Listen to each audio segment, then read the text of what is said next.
Friday the South of man. Charges on the beat. To get your information. Total food to be part of our fashion. Spoon television. Spoon regulation. Spoon gonna tell you what is happening in Liberia. Spoon gonna tell you what is happening in Monrovia. Spoon gonna tell you what is happening in Africa. Just to the spoon, to the spoon you will know. If the children crying for starvation, just to the spoon. You want to get a news update, my brother, to the spoon. You want to know what is happening in Morocco, to the spoon. Politicians want to make their decision, just to the spoon. You want to know what happening in the ministry, to the spoon.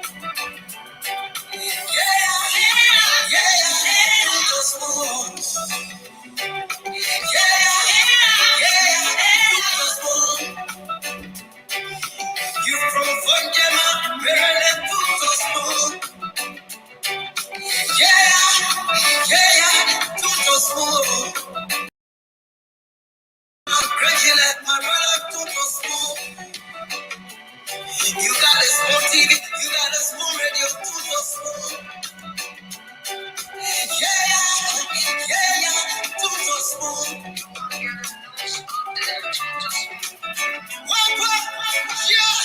Rastafari.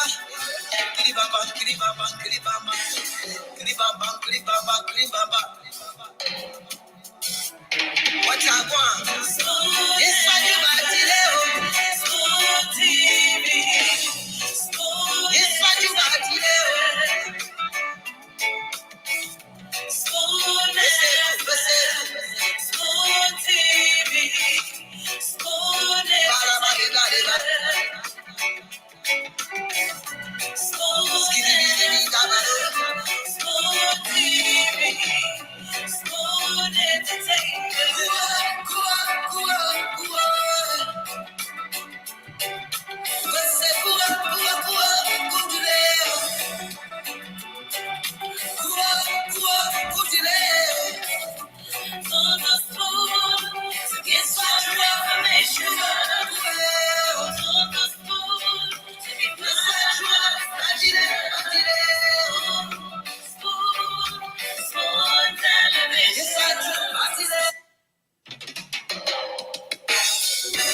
Yes, a special one from the CEO's band with the strong. And your boy, Friday the South of man. Charges on the beat. To get your information. Total spoon to be part of our fashion. Spoon television. Spoon regulation. Spoon gonna tell you what is happening in Liberia. Spoon gonna tell you what is happening in Monrovia. Spoon gonna tell you what is happening in Africa. Just to the spoon you will know. If the children crying for starvation, just to the spoon. You want to get a news update, my brother, to the spoon. You want to know what is happening in Morocco, to the spoon. Politicians want to make their decision, just to the spoon. You want to know what happening in the ministry, to the spoon. To the spoon. To the spoon. You from Fonjema, Maryland, to the spoon. To the spoon. If you get my crazy like my brother, to the spoon. You got a spot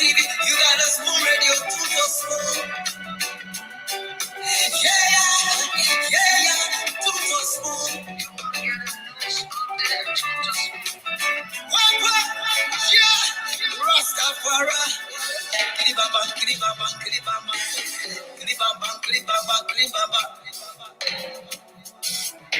I want? Yes, I do. Yes, I do.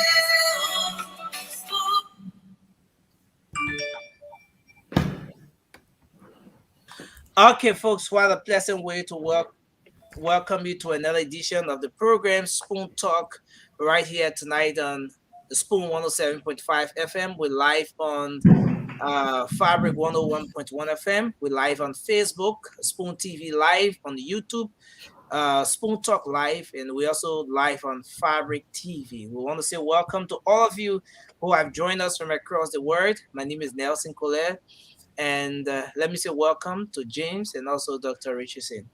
Good evening to you both. Welcome. Hello, Nelson. Hello, good day. How are you? Come on in me. Everything okay? That's good. Good to know. Good to know. Nelson, how you doing? Yeah, I'm okay, and thank God we're here again. I'm grateful for life. Yeah. Awesome. Awesome. It's good to know that you guys are in good spirits. Um, we're here again today to have another fascinating conversation um, about Liberia. I'm sure there's going to be many topics, many burning topics to sort of just explore. Um, Yeah, just rush from work. I'm working from home, so rush to get here in terms of Wow. shutting down my computer and transitioning to to Spoon World. Okay. Yeah. Um, It's a whole Tonight, community all by itself.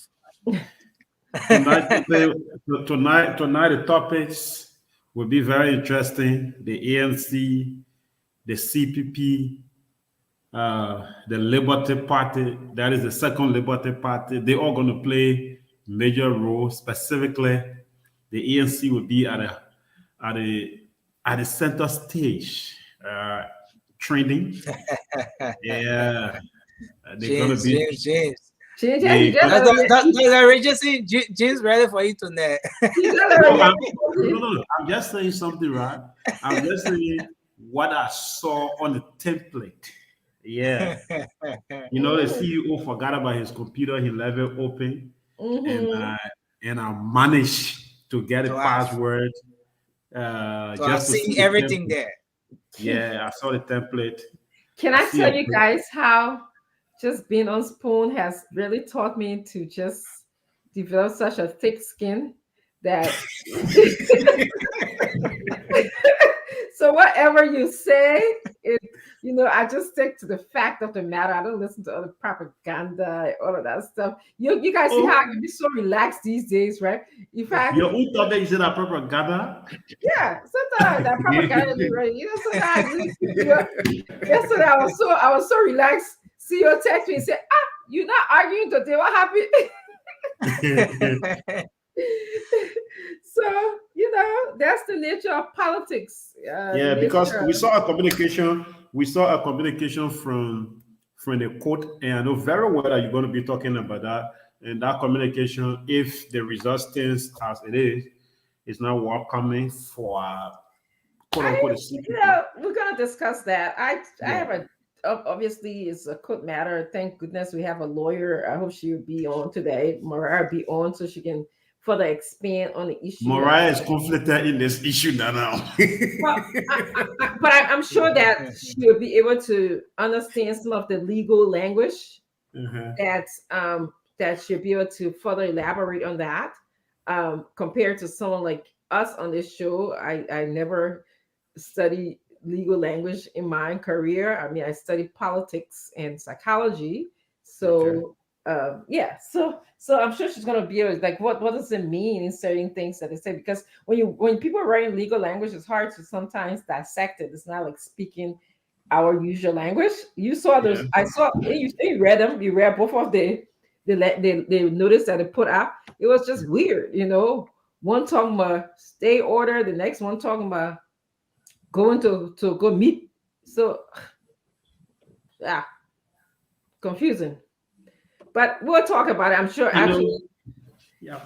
yeah, I'm sure when CEO gets here, he has gotten all of the different consultation about it, and then we'll be able to get into it. But we're here again today. You guys can ask me anything about psychology if you want. I can tell you guys. I can speak about anything. The psychology of Liberian people, our mindset, psychology of greed, psychology of corruption, trauma issues, psychology of politics in Liberia. We can talk about it.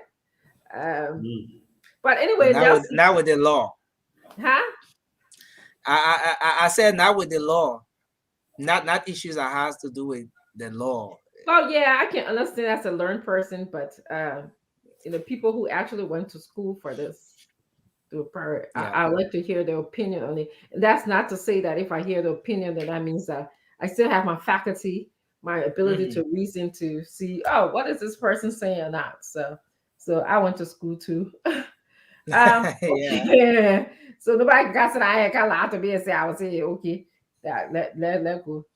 Okay, so I'm trying to figure out here. Nelson, what's going on in Liberia? Give us some highlights. James started already. James started being on ANC people already. So anything else you want to add to that? No, No, I was not on ANC. I spoke of what came out of something that the ANC is linked with. Yeah, not specifically the ANC, but when two parties are together and one side is being affected, that is going to also affect the other side either in a positive or negative way. So No, not specifically the ANC. and If Musa if Musa is put out tomorrow, Cummins is going to feed it, or the ANC is going to feed it because they are collaborators. So you have no. to be. That's a fair point. That's an excellent. That's actually why we're here to discuss those kind of issues. That's the fact of the matter. There's no way you can, put it anyway. That whatever happened in this case going to impact, like you said, positive or negatively, the other party that is conjoined with the Liberty Party. So and of course, I think ultimately it's going to impact Liberia one way or the other because there's a lot of people who continue to have hope in the CPP, and some of them, will begin to, just ask more questions. But notwithstanding, I think that Liberians should continue to remain hopeful. Liberia is greater than any political party. It's greater than any leader. yeah. Liberia will be here whether past my time. Liberia is here during my parents' time. My parents are long gone. Liberia be here past my time. So that one thing, God don't make land no more, but He maintains land. He don't Yeah. make He finished making land, like the land that Liberia sits on. There no more. There no more He will make, but He can maintain it past through a lot of different things, adversities. So what's going on, Nelson? Any other highlights? Oh yeah. The political heat is on, and across the country, that there was a statement from the students, the university students association there in Margibi County, concerning the Minister of State. The guys came up and declared him as a personal no grata according to them, and they're calling on the National Elections Commission to disqualify him. That's one of the trending issues right now. And aside from that, Aside from that, lots of things happening in the country. We understand that the hello, are you hearing We me? are in. Yeah, you are loud and clear. Oh, okay, okay. So yeah, so that's one of the issues, and this fight against drugs remains a major issue in the country as well. Recently, we had a huge quantity of drugs that was confiscated by the authority on ground. So, in connection with that, the grand jury of the Montserrat County, in fact, has um, indicted several persons in connection with multiple crimes, including money laundering, unlicensed being in possession, that's unlicensed possession of controlled drugs and criminal conspiracy, amongst others. So those are some of the unfoldings from the legal side as well.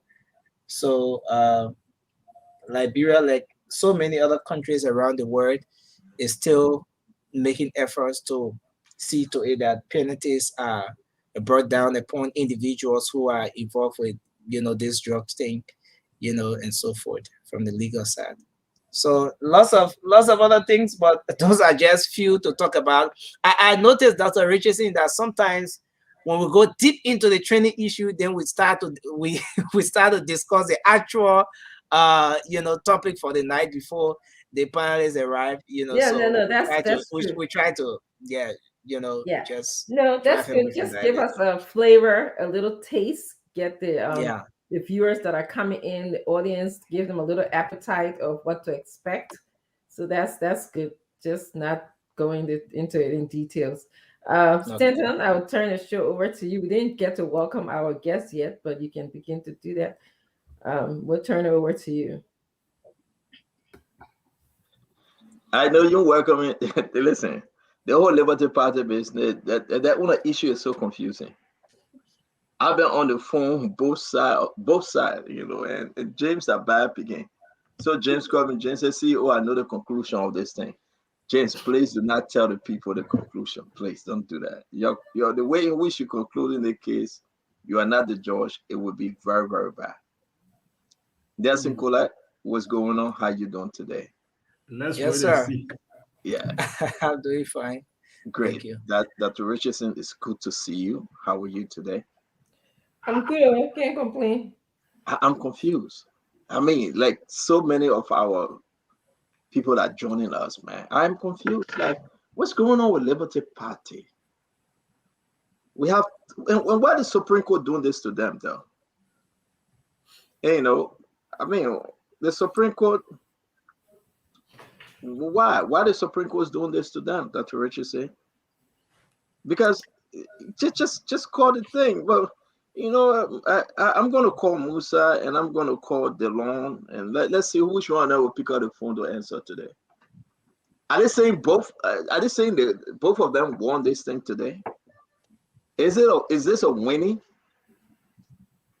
situation for both Delon, Yombly, and Musa CPP? In this country, they say it ain't over until the lady sing. I won't describe what the lady looks like, but I'll just say until she sings. Please don't describe what the lily look like, man. Some of us we have not eaten since then. Okay, Please do I not totally describe what agree. the lily look like. But it is important to know that it's just not. It's just not right, man. It's just not. Hmm. I'm surprised though. I am. I thought the Supreme Court was going to say, okay, Musa Benito, you won, go home. Youngly, you won, go home. But now they have confused everything again. They came up with two different documents. And I know we're talking about other internal politics, but they came up with two different documents. James, do not speak until you are spoken to, please. I know No, you I'm not you you are, talking. you itching to say something. We No, got to no, keep our no, eyes. James, but you didn't no. upload those documents. They are there. You have. Okay, yeah. But Dr. Rich, no man, not this thing, man. James, No, that them here. not they want James. But where you get it? After You that, had it there. they're the other one there. Okay, so Okay, you the been had first it there. one. You ready to go? But you welcome the people. You just want to get straight into the conversation. No, Yeah, that people that, that was the communication citing them. yeah, those people that they are welcome already. The people that know what's up, they're welcome already. You're welcome, They yeah. really, Yeah. Okay. That's not Charlie, what that's LRB, what the show Volunteer today. So Pressure, we welcome all y'all. Albert Bless. You're welcome, man. Welcome to everybody. Philip Bala. Listen, our condolences to Philip. He lost his mom this coming on Saturday. He will be burying his mother, and we wish Philip Bala well, and we wish the family well. You I'm know, so sorry, Philip. we're gonna keep them in our prayer, man. Philip, I hope I can have the time to talk to you. But from this phone network, you're a constant follower, and we share this time of mourning with you. We wish your family well, my brother. I want to say to Kasuma Silla, following from Atlanta, Georgia, USA. You know, hell yeah, he's an ANC follower. Kasumo, whether he or she, but you know, once they're from Atlanta, Georgia, forget it. That common people. Good yeah. That's not true. That person, that common person straight, you know that they're from Atlanta, Georgia. they are coming strong. Oh. Oh yes, Comic can win Atlanta, Georgia like this. They With are his eyes strong. closed, he can win Atlanta, Georgia. You guys are I see Valentine Precious, Hassan Conan. I finished speaking to you, Shadi LRB. How many times you want me to speak to you?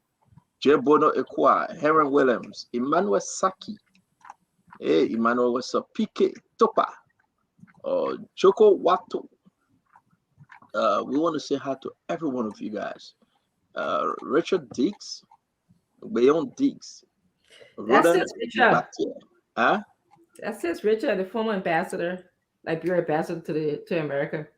Oh yeah. Into Oh, she Richard. watching from okay. Thank you From very much. Tennessee. Yeah, she watching from Tennessee, Mm. Nashville, Tennessee. How you call it? Bayonne, right? Yeah, Charles Bayon. Bayon, you remember Charles Bayon? That Charles Bayonne's sister. Uh, I think they some have kind some. of connection. Maybe they're related. Mm. Leroy Joy, how you doing? Tennessee. Tennessee is in the house. Tennessee may going through a lot of. Oh, that's what Eugene Fagon is. Tennessee. Correct. Yeah, maybe she know Eugene. And we gotta tell him to keep away from the woman. The woman is a nice woman. Eugene full of trouble. Remember when the So, embassy got burnt down? She was the one who turned that building around. oh yeah. Liberian embassy in Washington, D.C. But call her. Tell her to join us tonight. Call her. I will Tell talk her. to him. Send a link to her. My Richard, join us tonight. Let's talk politics. You know, they be hiding behind Jade and they say, oh, let's spoon, let's spoon. Y'all can't spoon and let her serious discussion. And, you know, my Richard, you can't spoon, can't shake your face. We let's spoon, can't spoon, let's talk politics. But we welcome you, Madam Dix. We welcome you, and good that you poured in us. Nehemiah, Numa Commander, Edward Buple, Lady Vakaba Duamandi, Kamara. Want to say Domon Colley. I am yet in Liberia following. Where in Liberia are you, Domo? Omaru Jabate. Somebody sent me a picture about Mike Jabate. He said he's thinking, he's worrying. I don't know. What's going on with Mike Jabate? Is he okay? James? No, it's been a long time. I stopped hearing from Yeah, Mike. I want to hear from Mike Jabate through these difficult times in our country. I want to have some conversation with Mike Jabate. Nelson, is Mike Jabate okay? Is there anything new about him? No, no. Having heard from him for some time. Yeah, having heard from him for some We're time. getting a little feedback from you, Nelson. Oh wow. Barbara Cooper. Say I Hey, should call Barbara, Charles. how are you? I should call Charles Martin because I talk about Mike Jabate. Lead that one, Barbara. You got problem now. Barbara Lead it Barbara West from Point you. My Barbara. Ansu Ducle. Ansu, we are here, my brother. We are here, my brother. You have to unplug your phone, say, because when Barbara and your phone on the show, it can be too interesting.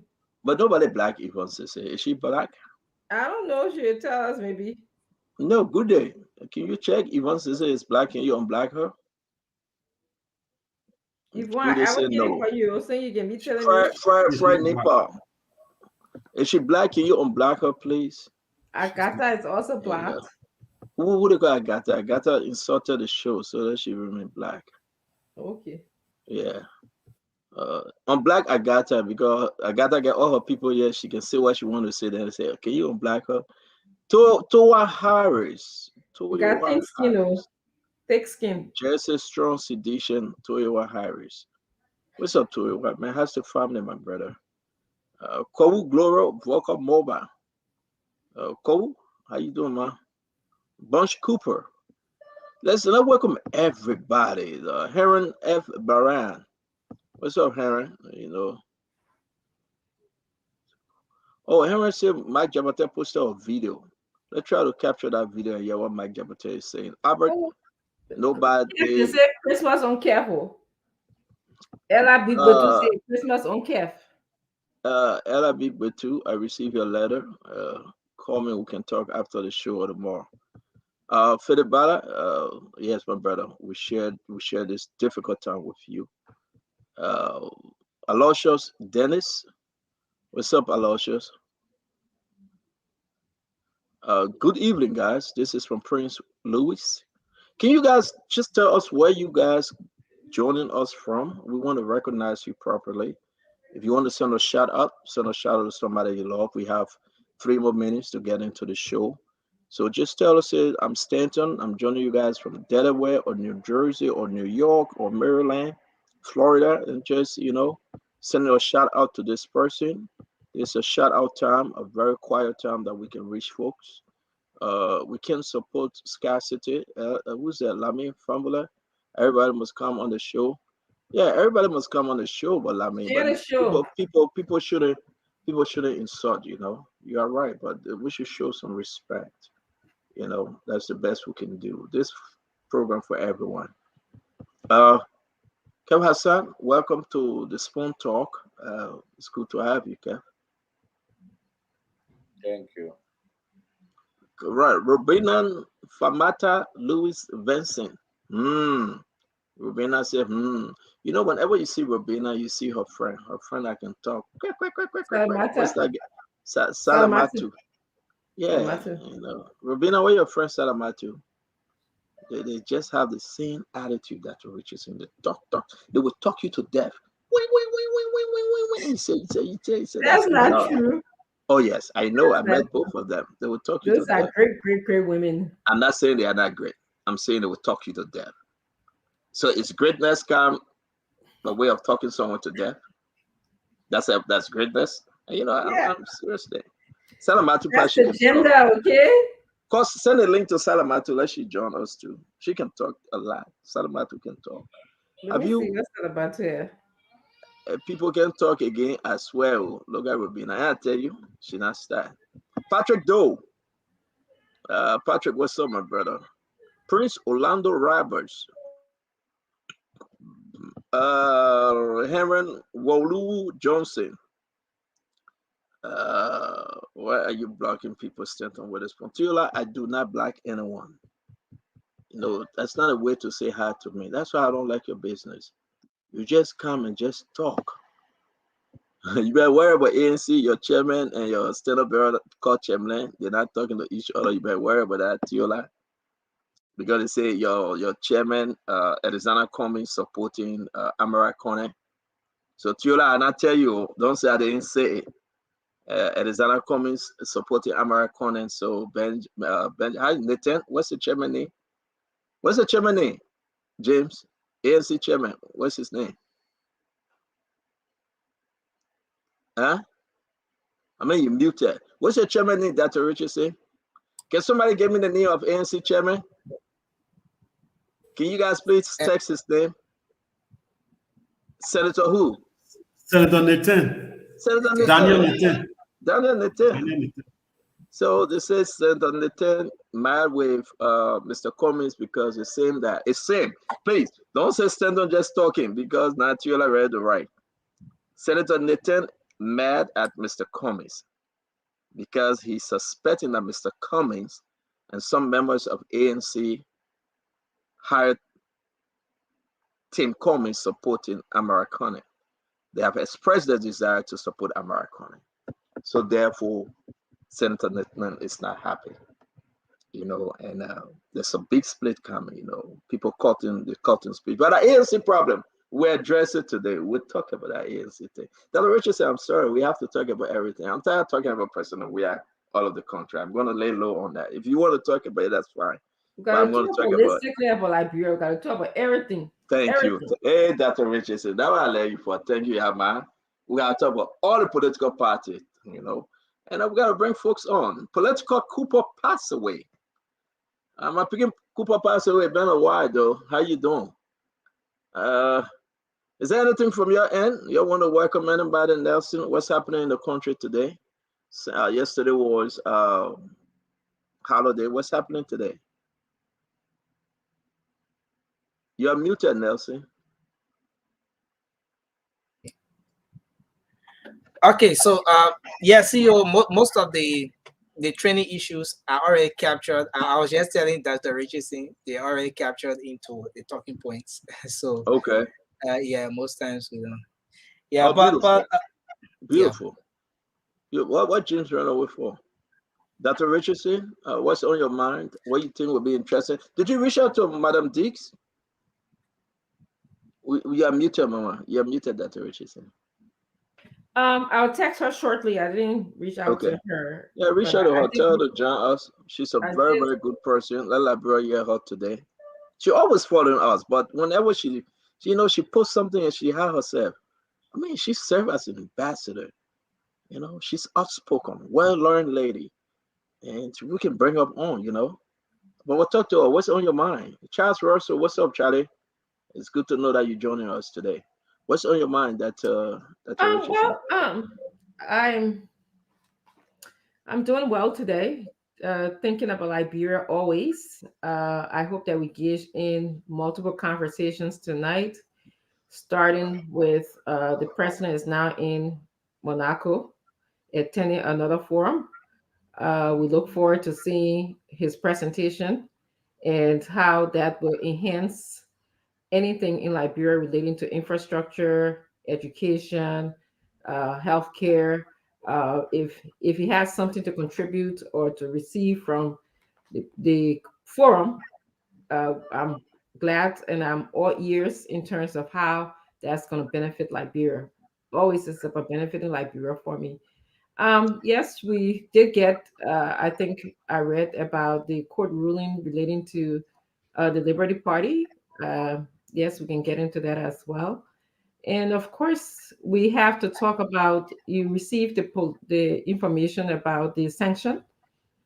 I think you said that we're going to talk about that today as well. Sure. So those three topics are on my mind, honestly, for us to talk about. Thank you. But let me bring in our brother Kev Hassan, Kefiko. Well, nothing much on my mind. Just wanted to start the topic. This the sanctions a very interesting topic to talk about. I think we should talk about it today. Basically, Well, that's I think you guys are right. We're going to have a wonderful time, and I'm sorry, folks. As you know, the president of life, Qatar, and it's not too much. He's in Monaco. I'm not going to. You can talk about it, but I'm going to pass on. Let's talk about the sanction. Let's talk about what's happening in ANC a little bit, and I also believe that JMB had a birthday party. We wish JMB well. Opener on the show. Happy birthday to him. Jose Yima Barka, former vice president. We're going to be playing the birthday song just to go back in history as he celebrated a wonderful birthday. Also, we're going to talk about issue in ANC and what's happening with CPP now. It's look like Liberty Party is taking shape. And I also want to say that, officially, Dillon called me today. He wanted to do one-on-one with the CEO on Sunday. And to my amazement, you have written for an investigation as to the president letter, to the Senate, saying that the president lied. The president was dishonest with the Liberian people. The extension of you were talking about it, Dr. Richardson. You remember the president said, I have to stay to do the forum. but the Yeah. floor had expired. So it's not in line with the date. So Senator Dillon saying that, listen, guys, we're not going to sit here. We're going to present our argument, and we want this thing to happen. So, well, it is what it is. We'll be discussing it, but he will be on the show because I told him, listen, you want to come and talk? That would be better. You can come and talk. But he also said the win today from the Supreme Court on Justice Kabah is a win, but it's not a win for Dillon or Yombly. It's a win for Liberty Party, which also include, guess what? Musability. I heard from Dillon. I know he's coming on Sunday, but I will place a call to him. If you take the call, that's fine. I want him to be exact as to what he called a win. Uh, then I heard from Musa. Musa will be joining us for 5-10 minutes to give us reason why he think he won. So both sides are saying they won. Should we lay this to rest and then talk about this sanction? Because we really have to know when we talk about sanction, what's going on in the political arena, what's happening. You know, what you call sanction? Can Minister Magay participate in the sanction? I mean, in the election. And Dr. Richardson, Kev Hassan, that's the big question. You know, can Bill Tuawe participate in the election? Can they be stopped? Is sanction a political tool or is it a legal tool? Can the American present the evidence? Have they presented any form of evidence on those they have sanctioned? Let's go back in history when the poor child set up people on sanction. And guys, please, if you want to just sit down and talk about the issue, come and talk about the issue. But we have to discuss this thing seriously and carefully. Did they ever provide Dr. Richardson when Chancellor folks were on sanction, like the Emmanuel Shaw, the Edwin Snow, the Ewer, the Madame Joel Howard Taylor? Were there any document to say these are our evidence, these are our proof, go and prosecute? It didn't happen. It didn't happen. So these are some of the things that we need to address as to would the American provide any evidence to say, yes, you guys can go ahead, these are our evidence? No, they won't. You know, they won't. So I just think that we really need to dig into this thing and have an open conversation as to where we are. Let me welcome King Octavio's City. I mean, it's Fabrice. It's Fabrice. Let me welcome again Kumba, Justina, Gate. You know, Kumba is asking for Tuman and George. Tuman and George will be joining us shortly. Kuma is asking for Peabody. Peabody is coming. Chairman Ben will probably join us. As I said yesterday, while you ask for Chairman Ben, he's preparing for the big major exam. So he have requested a few days off. Darlington, well, Darlington, how you doing? Abi Brahma, how you doing? Isaac Goffin Jr. So let's discuss, you know. That mean, let's discuss. I mean, your question is right, but Vera, how you doing, Vera? Musa Keita, you know, Musa living with Amara business. Just watch the show. So Dr. Richardson, let us talk about what the other guys joining us. Let's talk about let's take away Musa ability, the Liberty Party issue first, because once we pass that, we cannot go back to it. No matter who come and join us, we'll just continue with the show. What you make about the different letters today? I want us to have sufficient time to discuss the sanction. So let's talk about what is happening in CPP. What you make of the story today? For example, today we receive, I'm going to put this up real quick, the ruling from the Supreme Court, right? This is it. Can you see it well, Dr. Richardson? Yes, I can see it, and I have it in mind. Can you please read the Okay, decision today? And I mean, today is the 30th. Yes, so it's from today. hold on. Hold on, please. Let me just go into to read it well.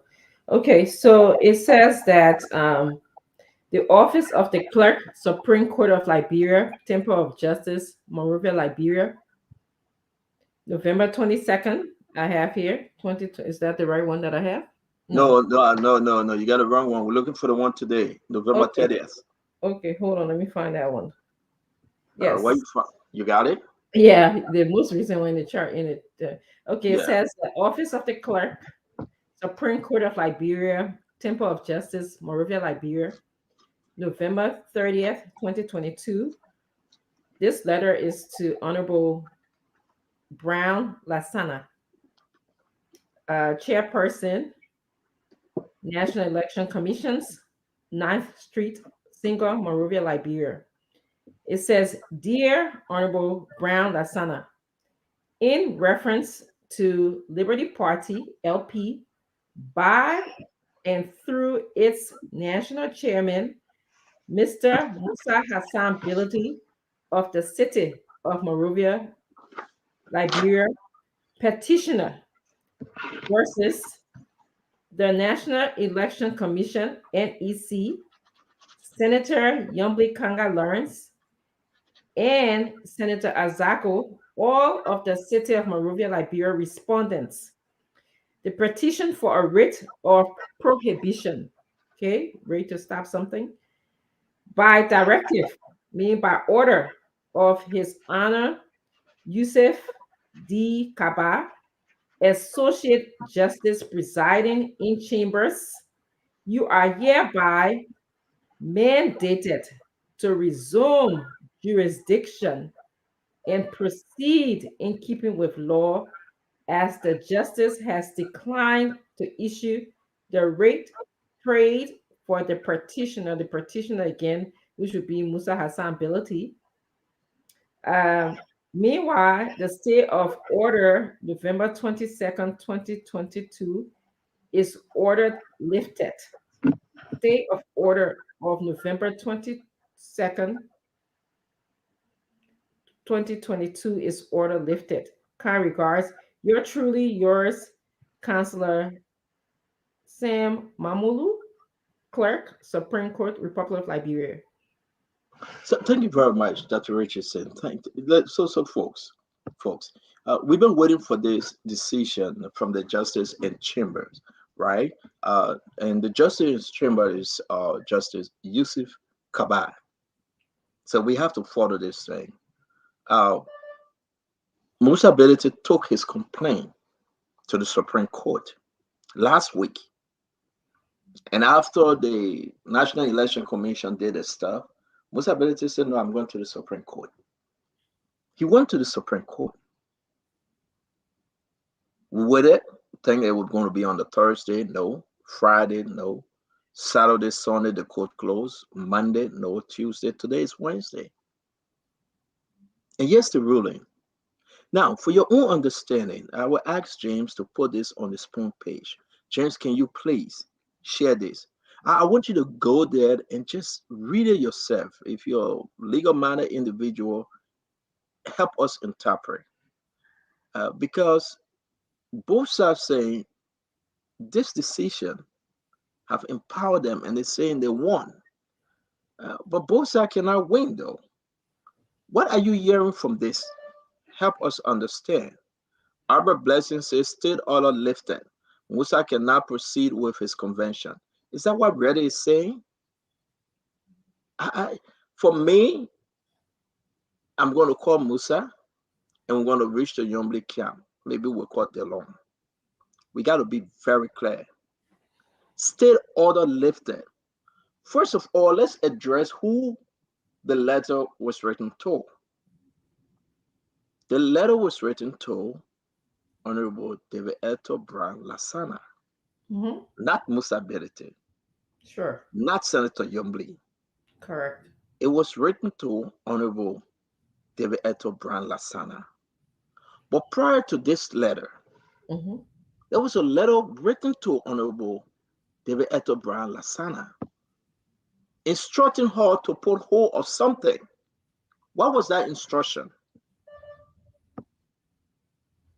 This was the first letter, November 22nd. Dr. Richardson, can you read it for us? Yeah, hold on. Let me find that letter. Okay. So we got to be very clear. And, you know, this was the first letter, November 22nd. So we cannot just come to conclusion And I just what Dr. Richardson find this letter. Yeah. Okay. Let me read. Let me just read it. I want to bring in before you read that. Let Kev come in. Maybe Kev, Okay. give us your understanding. I will put this letter down in a minute, and I hope that yeah, James put all the letter on the spoon page. Please, it's important that you do. I want our followers to follow us. I'm not a lawyer, but let's go into our own common understanding till we have the rest of the team. Kev, what's your understanding? You read both letters. What's your understanding? Just this letter, this one today. What's your understanding? Uh, the key the key part we need to look at is the end that you said stay order lifted. We need to interpret that and through either lawyers or the both sides, and we actually need to know what stay order they are talking about, meaning that the convention should go on. If the convention should go on, that is a win for Musa. Musa have something in there. So we have to look at the 22nd stay order. So I think we should read that letter of the 22nd, and then we will actually know what they're talking about. But the letter, the both sides got something in this letter that they can run with. So the letter just one in the middle that the Yombli side will run with something, and the uh, uh, the Musa side will run with something. But let's look at the stay order lifted on the stay order for November 22nd. When we read that letter that Dr. Francine going to read, we explain it well why they lifted that stay order, what that stay order meant. So I think we can. The Richardson come in. Um. We gotta try this in very carefully, but because Kev is going to the end of this letter now on the stay order, but the stay order was inst- instructing David Eto Brown though. To So continue her proceedings. So what was? Well, go ahead. Give me your what was thoughts the just stay on this order? letter. Again, for the audience sake, we are reading the letter and um, just providing our thoughts on this. I'm sure people with legal who are legal minded who study this thing will be here to tell us more. Um, I think that the court is working itself out.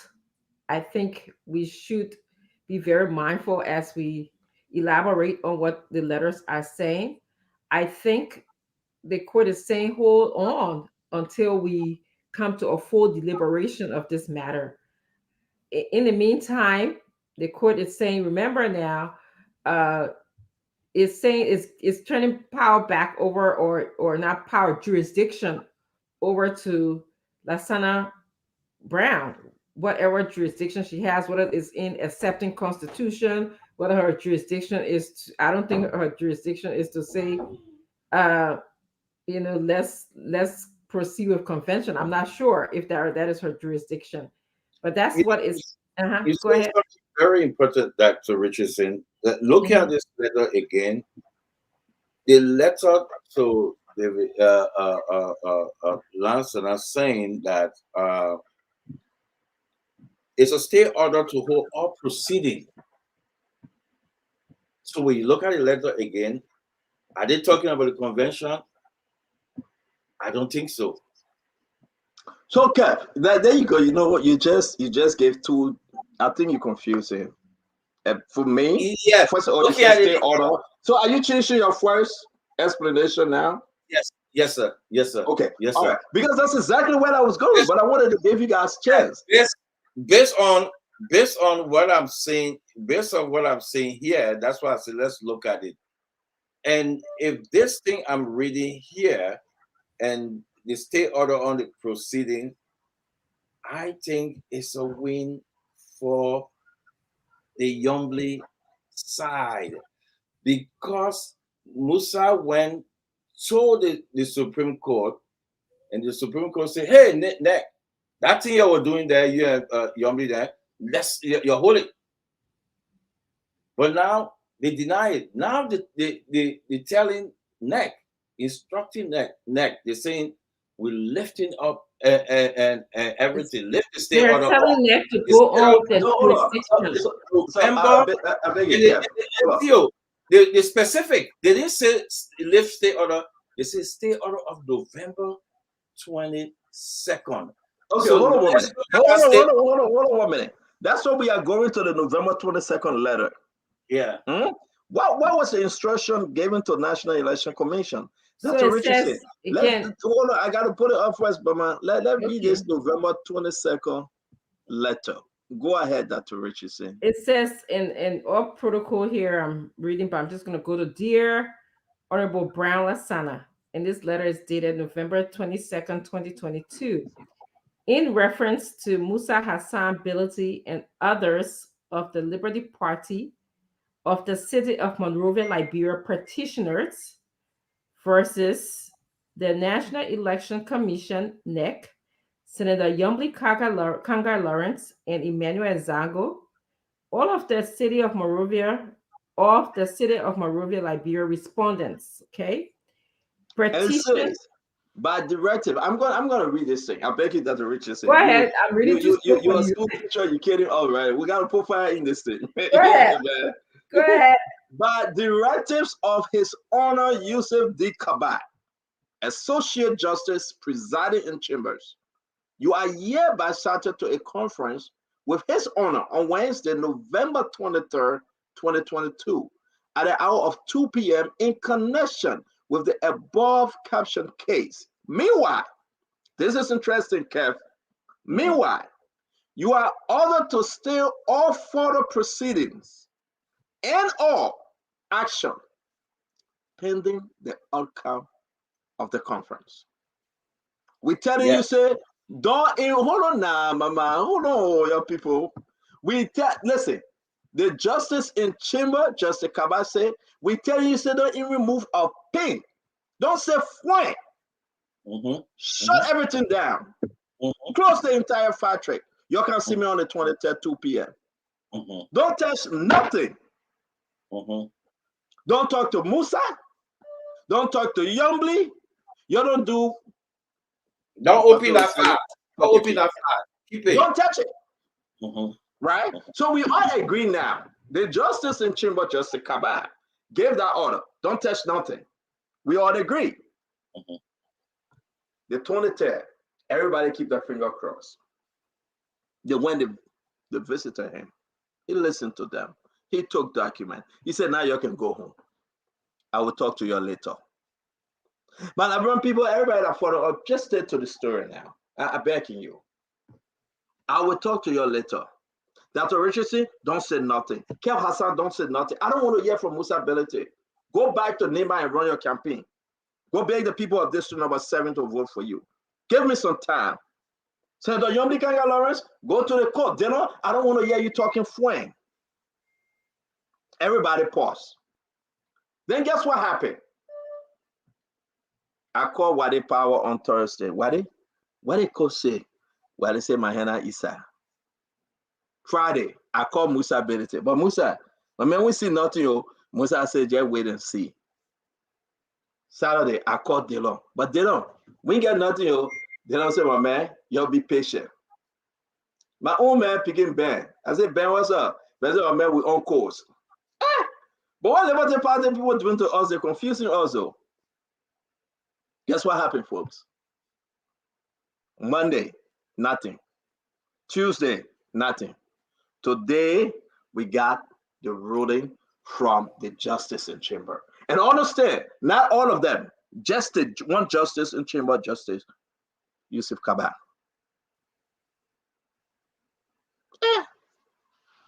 School bell rang. We received the first letter. What's the first letter?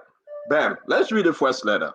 And I want to read the first letter because, I want to post on Z2 in it. So the first thing from the Supreme Court, Kev Hassan, right? Let me find it real quick.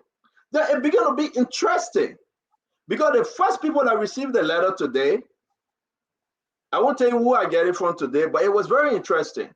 Today is the 30th. Okay? The justice in chamber, Justice Kabah, say, you know what? I must rule today on this thing. I must take a decision. And he did. But you know what? He didn't send a letter to Yombly. He didn't send a letter to Musa. He said, I will address the National Election Commission because my first letter was sent to the National Election Commission. And this is exactly what he said.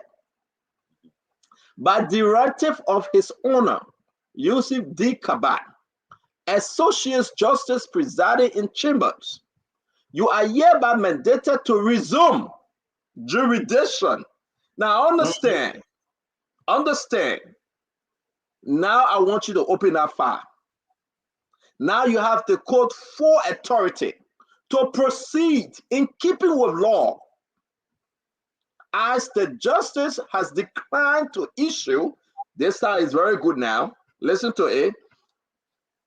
As the justice has declined to issue the writ prayed for by the petitioner. Now, what was the writ prayed for? And who is what the was the writ prayed for? And who is He the said, I didn't grant them any. Go ahead. I'm not issuing that writ. So therefore, folks, before I'm even going to proceed today, I will bring in Musa Hassan Bedete and ask him, what was the writ prayed for? And when we get to know what was the writ prayer upon, what was his request to Justice Yusuf Kabah, then we ask him, was that request granted? Let's bring in the chairman of Liberty Party, Musa Hassan Bedete. Chairman Bedete, good evening. Good evening. Good evening. You welcome to Spoon, man. As always, welcome to Spoon. I mean, we're on the road. We do not want to lose focus right now. We are not on autopilot. So we've got to discuss this. No, I'm in Nimba. I'm enjoying. Oh, Nimba. beautiful Nimba. I can't wait to visit Nimba. Thank you. What was the writ prayer for? When you went to the Supreme Court, what was your request to Justice in Chamber, Kabah? So we filed two rates, two different rates to the Justice in Chamber. One, we told the judge that the decision of the Election Commission to stop the Liberty Party from going to convention was wrong, and that it did not have the legal authority to stop us from holding our convention. That rate is called rate of prohibition, meaning we wanted the Election Commission we wanted the court to prohibit the Election Commission from doing this. The justice, in his wisdom. No. Don't give us the ruling like. What was the other problem? What was the other request? You just talked about one. What's the other one? Let me end this first. No. We'll come to the justice ruling. I beg you, brother. You said one, tell them not to stop our convention. What was number two? Tendon, can you allow me to flow the way I want to flow? But you cannot go to the because it has to do with the psyche of people understanding. But I understand, but don't go to the legal. What was the two? I ask you a question. What was the two reasons you went to the Supreme Court? You name one. Name the other one, then you can flow, brother. Please. Okay. All right. You are the boss. Let me do what you want me to do. It's fine. The second rate is referred to as the rate of sanctuary. Okay. The rate of sanctuary was to tell the Election Commission to stop hearing a case that they have heard before and they have ruled before. We went to the judge and told the judge that these people cannot do this. They have no power to review themselves. They made a decision in the Liberty Party case, and therefore they should not be looking at it again. Only the Supreme Court can do that. Those are the two rates. Okay. Proceed. You want me to go ahead now? Yes, sir, please. Thank you very much. The first rate, which was to question NEC right to stop us from going to convention, the judge, in his judgment, without any provision of reasoning, which is also his right under the law, decided that he would not issue that rate. In other words, he declined that rate. The complaint we carried to him to say next stop us from going to our convention is illegal. He decided that that rate did not meet his standard for him to issue the rate. So he declined that rate. That is the rate of prohibition, because we wanted NEC to be prohibited. The second rate, which we asked him to stop NEC from hearing the case brought by Yombly and Co., because it has been heard by NEC before, which is the rate of sanctuary. The judge, in his judgment, believed that we have a case and he has issued a rate, thereby effectively and immediately stopping the Election Commission from doing anything and telling them, now you have to file your return to my office and appear before me on the 7th of November to argue why this is not the case. So that rate has been issued. When the judge makes a judgment in this particular case now, which we believe involved all of the legality of the Liberty Party issue, either party, now that the judge has issued the rate, this case now has finally commenced its last journey, because we are on our way to the Supreme Court. Meaning, when we go and argue before Justice Kaba, if Justice Kaba decides to rule in our favor, they will go to the full bench. If he decides to rule in their favor, we will go to the full bench, at which time the Liberty Party case, by the grace of God, will come to an end. So let's just get something straight, which of course, and we're glad that you're on the call, you with us tonight. We're trying to get the other side to come on as well. I know you're not with yet forever because you have other stuff to do. But let me get something straight. You are saying, just to go back, your first complaint, why they stop our convention? Yes. The justice in Chimo said it was okay. Yes. National Election Commission can proceed. So Yes. now your camp is not having any convention till after that hearing from the National Election Commission. So you'll forget about the convention issue, correct? No, not after the hearing. This has nothing to do with the hearing. Remember, this was a case complaint that we carry. The second rate is what had everything to do with the hearing. As I speak to you, if tomorrow NEC call us to say the court say we should resume judicial account for hearing, then it means what I'm telling you, I'm lying. If NEC call tomorrow to say your account for hearing, send the Supreme Court, give or go ahead, then I'm a liar. So my second, yeah, so yeah, but the Supreme Court is siding with them to say stop your convention.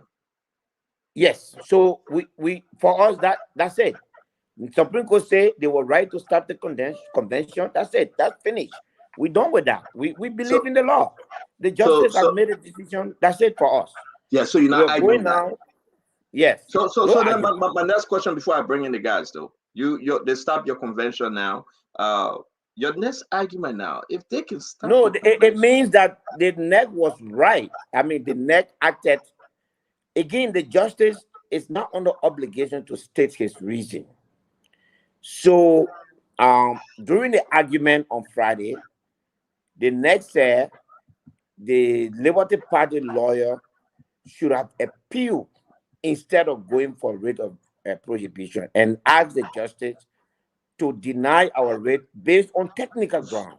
okay. So That let me this is let me a, bring so let me you bring in know, the rest but of the guys. the Yeah, justice does not yeah, the explain. still chairman, yeah, the still is confusing to me.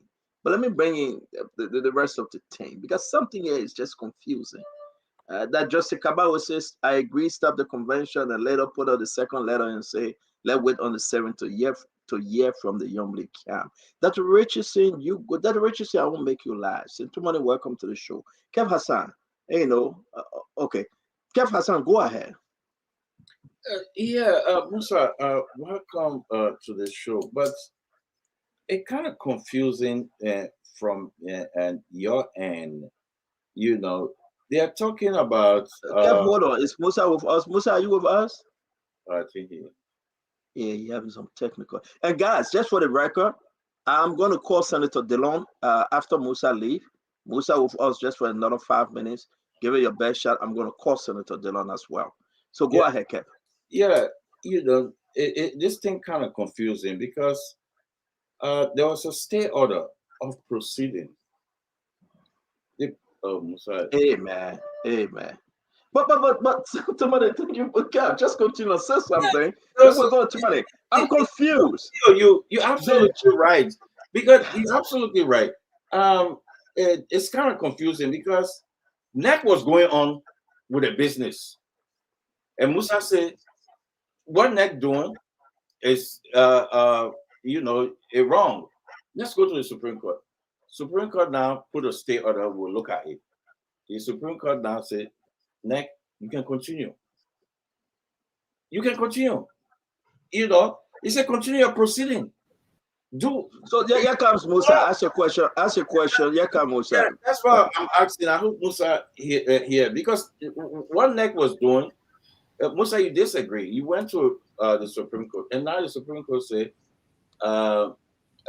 Musa, you're wrong. NEC, continue the proceeding. What proceeding? What action? What was going on? I want you to. What? Exactly. So let me agree with you, Kev. You asked a damn good question, Musa. You said number 2. They said stop X, Y, and Z. What? They asking them. What were you asking them to stop? What? Was it at the convention? Exactly. They go ahead that NEC received today from the Election Commission was that yes, you were right to tell them to stop from going to convention. I'm happy that Mariah is here, so it will be easier for me because she's a lawyer. But that issue has been dealt with. The judge declined to issue that rate. The second rate, which is the statutory that says that this case they are hearing, they should not hear it. He issued a rate. That's what I'm saying. We carry 2 cases, so he has to respond to all 2. He said, what was this the one, other case that they were hearing the judge don't want them to hear? What was that case? This very complaint that we said NEC has heard before, so there's no need for them to hear again. What have they heard before? What have they heard before? All of the complaints that Yombly then had made to NEC, for which NEC was about to start a new hearing, we went to the court to say to the court that no, they have heard this before. Name some of the things, Chairman. Name some of the things. Was it about presenting the Constitution? Number one, convention. Yes, number one, it started. The first case was that the Constitution was not properly presented. Then it came on to Yombly saying she ignored the Constitution. It came out to saying that we are no longer member of the CPP. It came out to say all of these things. Every argument that they made, one by one, NEC has ruled on it. Okay, good point. So we went to the court to say, You can't do this. And the court agreed with us. So the answer, besides the lawyer's answer, and I'm happy Mariah is in, the answer is tomorrow. If I'm right, you will not hear next on So, point so our the, case tomorrow. continue If I'm the wrong, proceeding. next will call for the case hearing. So what you So just it doesn't explained, matter of tomorrow. so what you just explained, that's not what the Supreme Court talking about to continue that proceeding. No, no, What the court is that talking about? What the court is what talking the about? Supreme Court. Okay, so here is what happened. We went to the court to say, next stop us from going to our convention for no reason. They have no power to stop us from going to our convention. They just say, next can stop you from going to convention. That's it. That's all. We went to the judge for something else to say we have another case against neck. They are hearing a case that they're not supposed to hear. They just say, next stop. You are There you go. So you're saying now. Let go ahead, Kev. Let the other people come in. I Let think us talk a minute. I advise that you have to ask So Mariah. Musa, you saying now, Musa, are you saying now on record that NEC will not call that case on the constitutional matter, on the other matter you explained? That will not happen. It's done. If that happened, then I'm lying. It will never happen. Okay. That So case we will gotta never bring be it. heard by NEC. We gotta bring Never. it that to, we It's gotta going bring to it the that to Supreme Court now. Richardson. We gotta bring it that to Richardson, Santuman and George and Mariah. But chairman, the second letter, this letter, Yeah. and folks, again, be reminded, we'll be speaking to Dillon shortly on this issue. This letter, chairman, Dillon will answer in the same way I'm answering. He chairman, cannot answer any other way. but chairman, this letter though, seriously, this letter wasn't written to the National Election Commission, Director Brown. The justice in chamber is not instructing David Eto Brown on this letter. From this letter, it is not to David Eto Brown. That's not a letter, Stanton. Okay, why there's someone A's, they request A's. You the legal man, why is it? That's an Mariah, order from the court. the order from the court is not to David Eto Brown.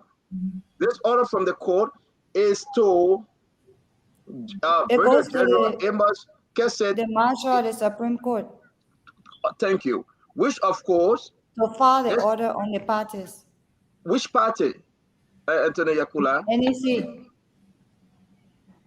NEC, Yombli Kanga, and Azango, where you have respondents. Is there anything in this telling her to shut down, not to proceed, Mariah?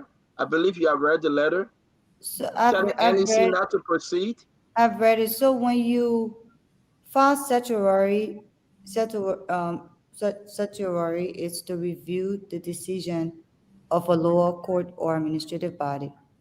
So the decision that was made by NEC and was taken to the justice in chambers on statutory, if the court agrees to review the decision of NEC, they will grant statutory.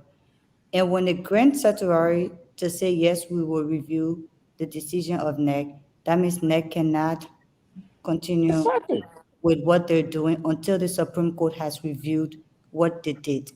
If they say, no, we're not going to review the decision of NEC, then they would deny statutory. But because the justice in chamber granted statutory and said, yes, we'll review this decision, he instructed the marshal. So with the lower courts, they have the sheriffs. In the Supreme Court, you have the marshal to say, inform the respondents, who in this case are, as they say up here, NEC, Youngly, and this, that they should file their returns. That means they should respond to this issue so that we can hear this matter that was brought for review.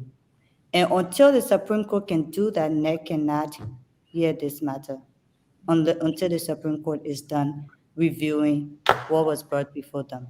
Then Mariah. Can I ask somebody?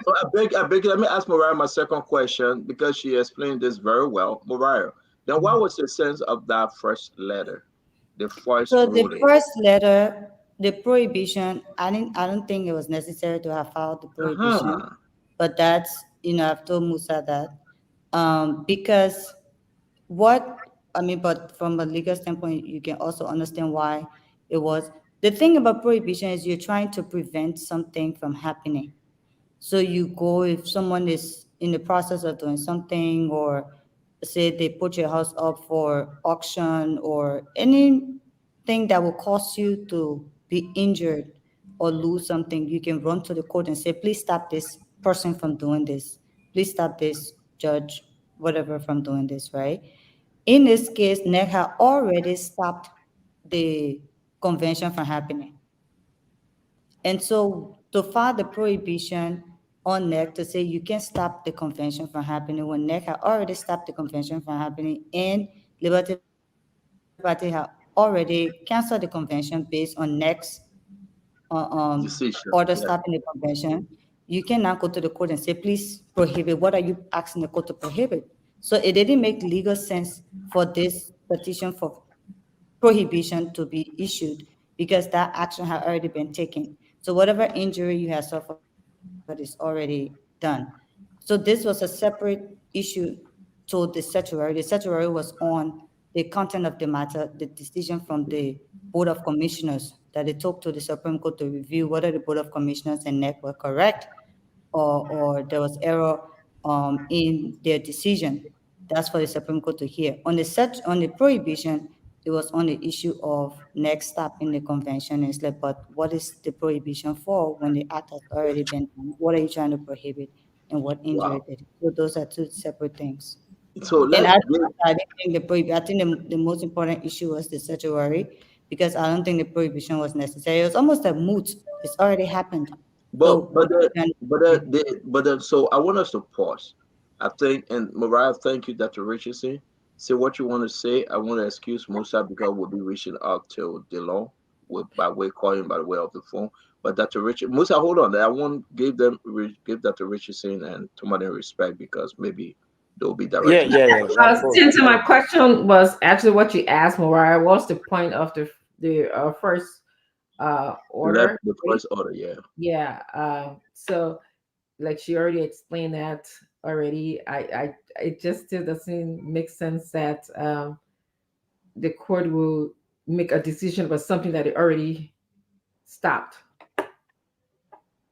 So it's But she not. already explained that. So to Toman and Josh, now you have Mariah breaking this thing down, order, letter, ruling. But something is in place that number one, the justice in chamber said, well, NEC can continue, Judge. Then he came back with a second order and saying, you know what, you have to give me reason. But Mariah, though, before Toman coming, he's not asking to see them. He just asking for like a document or letter or respond, right? Not to see them in person though. So the returns in legal sense is what I mean. You call appearance. You appear before the court. You, if it's a complaint, you file your answer, and then the party that filed the complaint will file the reply. If it's a petition, you find the respondent will file the returns. So it's responding to the document that was filed. And Okay. so he's asking them to appear before the court by filing their returns. So it's not physical appearance per se. But once they file their returns, they will set a date to then hear the matter, and their lawyers, the parties and their lawyers can then appear physically before the Supreme Court to hear the matter. But he's instructing them, because once you grant certiorari to say, yes, we will review this action of the respondents, then you have to inform the respondents to say, we'll be reviewing your action, so respond to this petition that was filed, requesting us to review your action. So in Who that wins return, today, Mariah? Is there any winner today? I think it depends what you call winner or loser, and and this I would divert for a while, because I think in our society we're too big on winning and losing. It's almost like winner takes all, and sometimes it's never win or lose. Sometimes it's a win-win, and in this case, if you talk about the prohibition, there's nothing about the prohibition that is about winning or losing, because again, what the other party wanted to stop the convention had already happened. So there wasn't anything that you are taking from them because that had happened.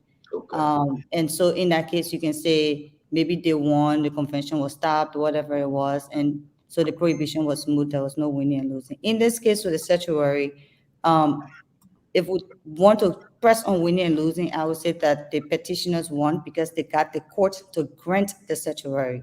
The court granted the request and said, we're going to review the decision of the respondent, which is NEC and stuff. Had the court said no, we would not review the decision of NEC, then the Board of Commissioners' decision that they make would stand and would be I the see. decision that was done. So that's what Because the Musa court is holding going- on to. That's because right. the court is going to review the Board of Commissioners' decision to determine whether the board erred in that decision, whether there was error in that decision. Then you can attach winning or losing to it. But the bigger win would be after the Supreme Court has heard the matter and made a After the decision 7th. as to whether there was error in the Thank you. board's decision. Listen, you guys are gonna bring somebody with legal mind. She's an attorney at law. So who else you want us I to think bring? she has done it. Send the You person. don't Yeah, I need mean, I anybody can else. bring someone She has else. done Bring it. lawyer, bring lawyer. Maybe If people you might got think lawyer I'm out Wasn't there, biased. this, bring It's your a lawyer. wasn't top-notch this matter lawyer, man. decided upon previously? Stan, you don't need any My other law this lawyer. thing got nothing to Yeah, do with but politics. again, Timothy George. Timothy George, come in real quick. yes, law sometimes have different interpretation from different lawyers. True. That's But why So you you get should the bring that's why you get the you should plaintiff bring and the another lawyer. defendant. If they say something different, then we know whether But if there's anybody different want to, interpretation. I mean, if you get a lawyer out there want to So join I us, have a we question, appreciate Mariah. it. Is this review based on the previous decision of the court system? Are they going to them? Are they asking the respondent to bring all of the evidence or proof to say why should we now listen to you when we know that this court was decided by a higher body, like another court system, another, I think there's Yo, I believe, decided this case before, if I remember. Or No, this is I think that's yeah, it went to Justice Yu before Justice Nchimas when the other party had requested a writ that she said she wasn't going to issue, or that she didn't issue. But I think what this is the Supreme Court does not take evidence. So the Supreme Court is not, you're not going to try it before the Supreme Court per se. The Supreme Court looks at the existing review. records already from that particular matter. So Okay. what the Supreme Court is saying is there's a petition before us to review your decision that you made, and we've agreed to review the decision. And so you need to respond to this petition. So you just respond with your decision, with whatever it is that was already in the records and submitted to the Supreme Court. Then the court will hear the matter and what's before them. But Supreme Court does not take new evidence. So whatever went on down at NEC is what they're now going to take to the Supreme All right. Court from both sides. Thank you, Mariah. I'm Tomorrow, sorry, can you just wrap one us more, one up more because thought. we got Dillon waiting. I beg One you more guys. thought. Can I just ask one more thought? It appears to me that, and Musa, correct me if I'm wrong, that Musa is basing his information that he gave NEC on the previous decision of the of the court. So he's saying, the court already decided this. You don't need to decide this. Please correct me, Musa. So this is kind of what is confusing that needs to be elaborated on in my mind. Thank you. What we said in the rate of statutory is that Yombly had complained to NEC before. NEC ruled, reply her. She wrote NEC back to say, you reply me without hearing. NEC called for hearing. The full Board of Commissioners, all of them sat on the hearing. They heard the matter. They came by the rule on the matter. They wrote all of us to say this is our decision on this matter. Yombly had 4 days under the law to appeal to the Supreme Court. She did not do it. The 4 days elapsed, and then the case under the law is finished. After almost a year, I don't know what happened. Yombly filed the same complaint. Same. And then NEC now say 1 year complaint. Again. That's when we went to the Board of Commissioners and said, no, this hearing officer, he has ruled in this case. We brought copies of his ruling. You, Board of Commissioners, have ruled in this case, so you cannot rehear this case. The Board of Commissioners denied us. So we went to the Justice in Chamber to say, please review these actions because it is injuring us. The Justice in Chamber reviewed the action, had a conference with us, Mhm. and during that conference, asked questions, asked the lawyers questions, went through documentation, and said that he will hear from us. I mean, we'll hear from him. Mhm. He comes back now to say, I have decided there's merit in the case, so I will go through it. So therefore, I will issue the rate. I see. Okay. So Thank that you. with that, the point I'm making with that, there will be no hearing at neck. Not at all. Not for now. Not for now. That's what you're No, saying. until this matter goes all the way to the Supreme Court. And if the Supreme Court decides that the case should go back to neck, it will go. If the Supreme Court decides that what we are saying makes sense, it will make a final ruling. That's it. The law is the law. Gentleman George. The law is the law. Gentleman George.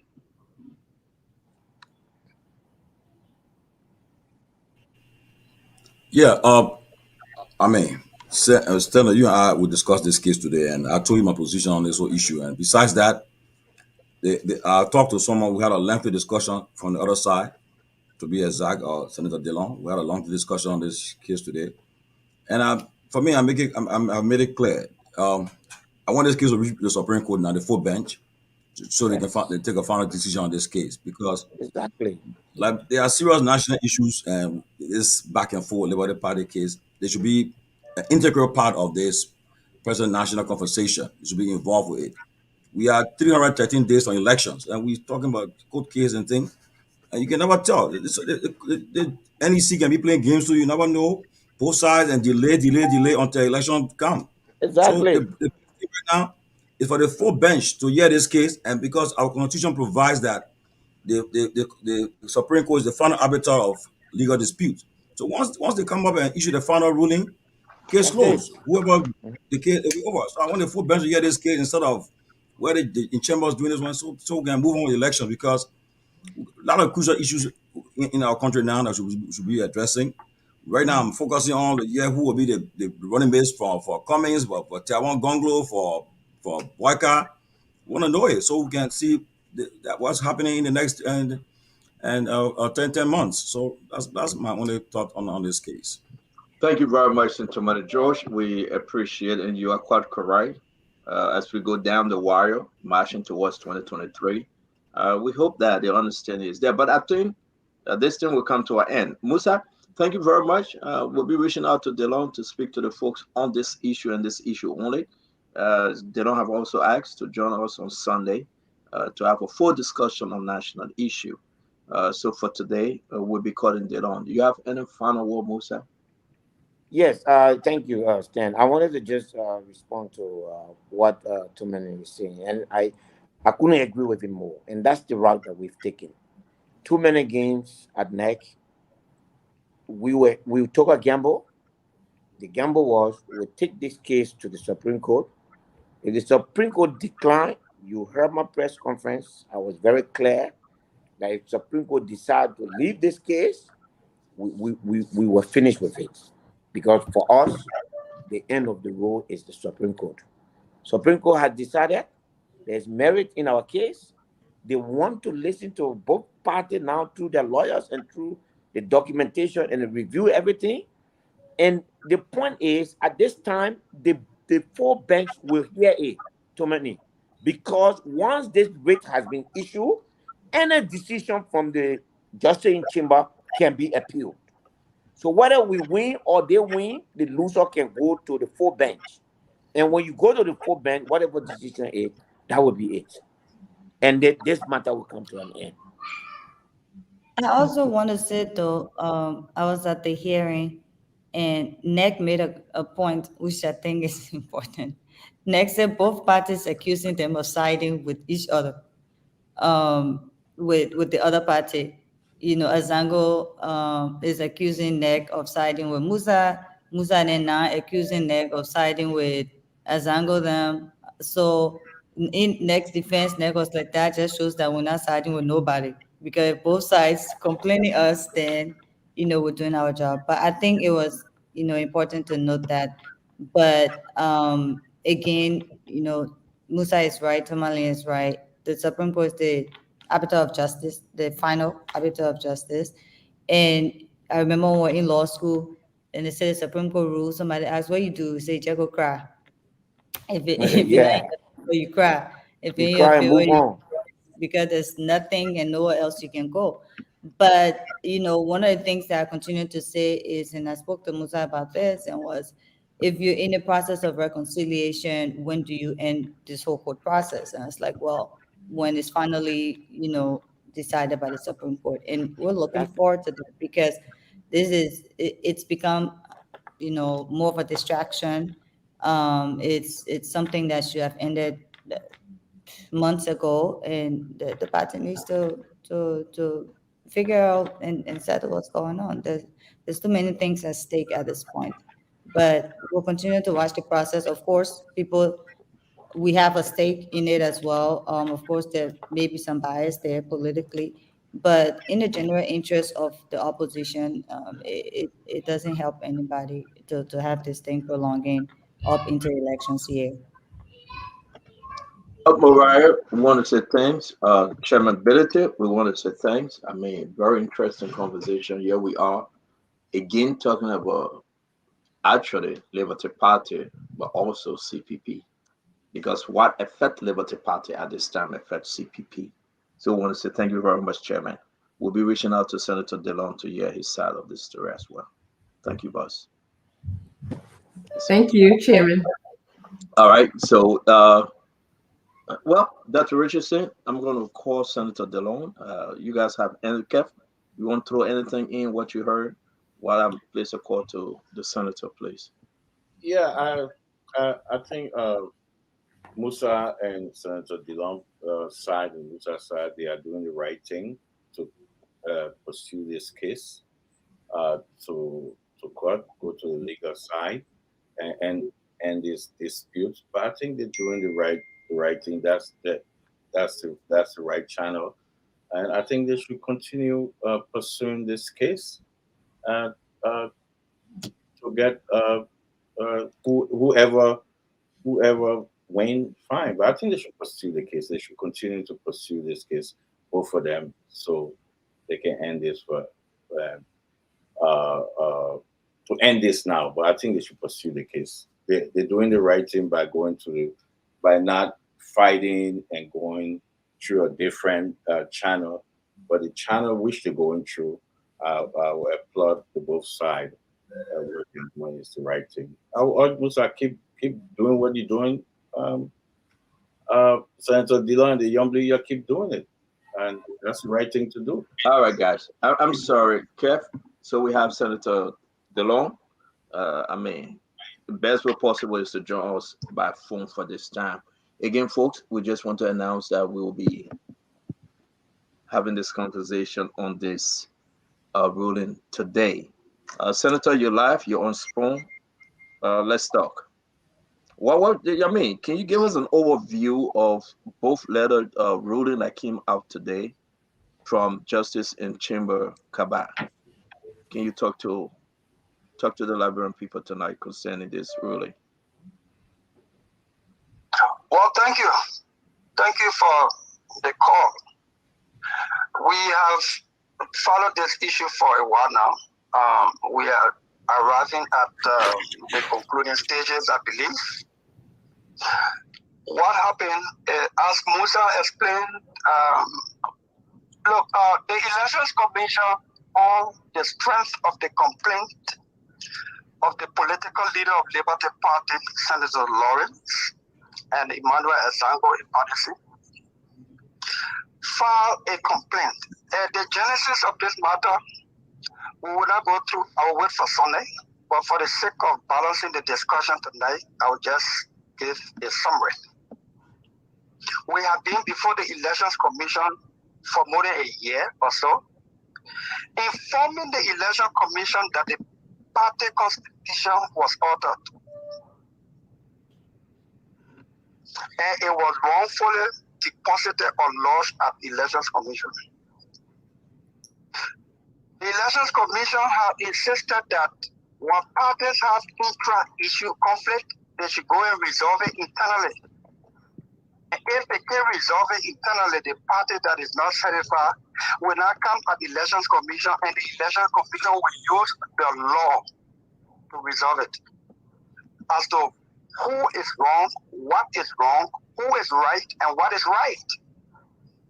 And we went to Farmington using the internal party mechanism to resolve our party constitution issue. We all agreed at Farmington that the party constitution issue. We signed an MOU to fix the issue. Why Election Commission have refused to allow us to launch our corrected constitution to replace the altered version has been a problem. And so we took the matter before the Justice in Kima, presided over by James Eto, our Morocco. She reviewed the issue and she believed and made sense of it that Liberty Party constitution was troubled, it was altered. And she instructed that we should correct our constitution in keeping with the Farmington MOU. The court provided the library of the Supreme Court for both parties to sit in, presided over by the court to correct the constitution. By sound reasoning, the fact that the court said you can't correct your constitution in for us, both parties, it only says to any reasonable mind that the court agreed that the constitution that was launched at the Election Commission was altered, it was troubled, and that we should correct it in the library of the Supreme Court with both parties. The Election Commission did not honor that. When we submitted the corrected version of the Constitution, they wrote and said that they wanted an instruction, written instruction from the court.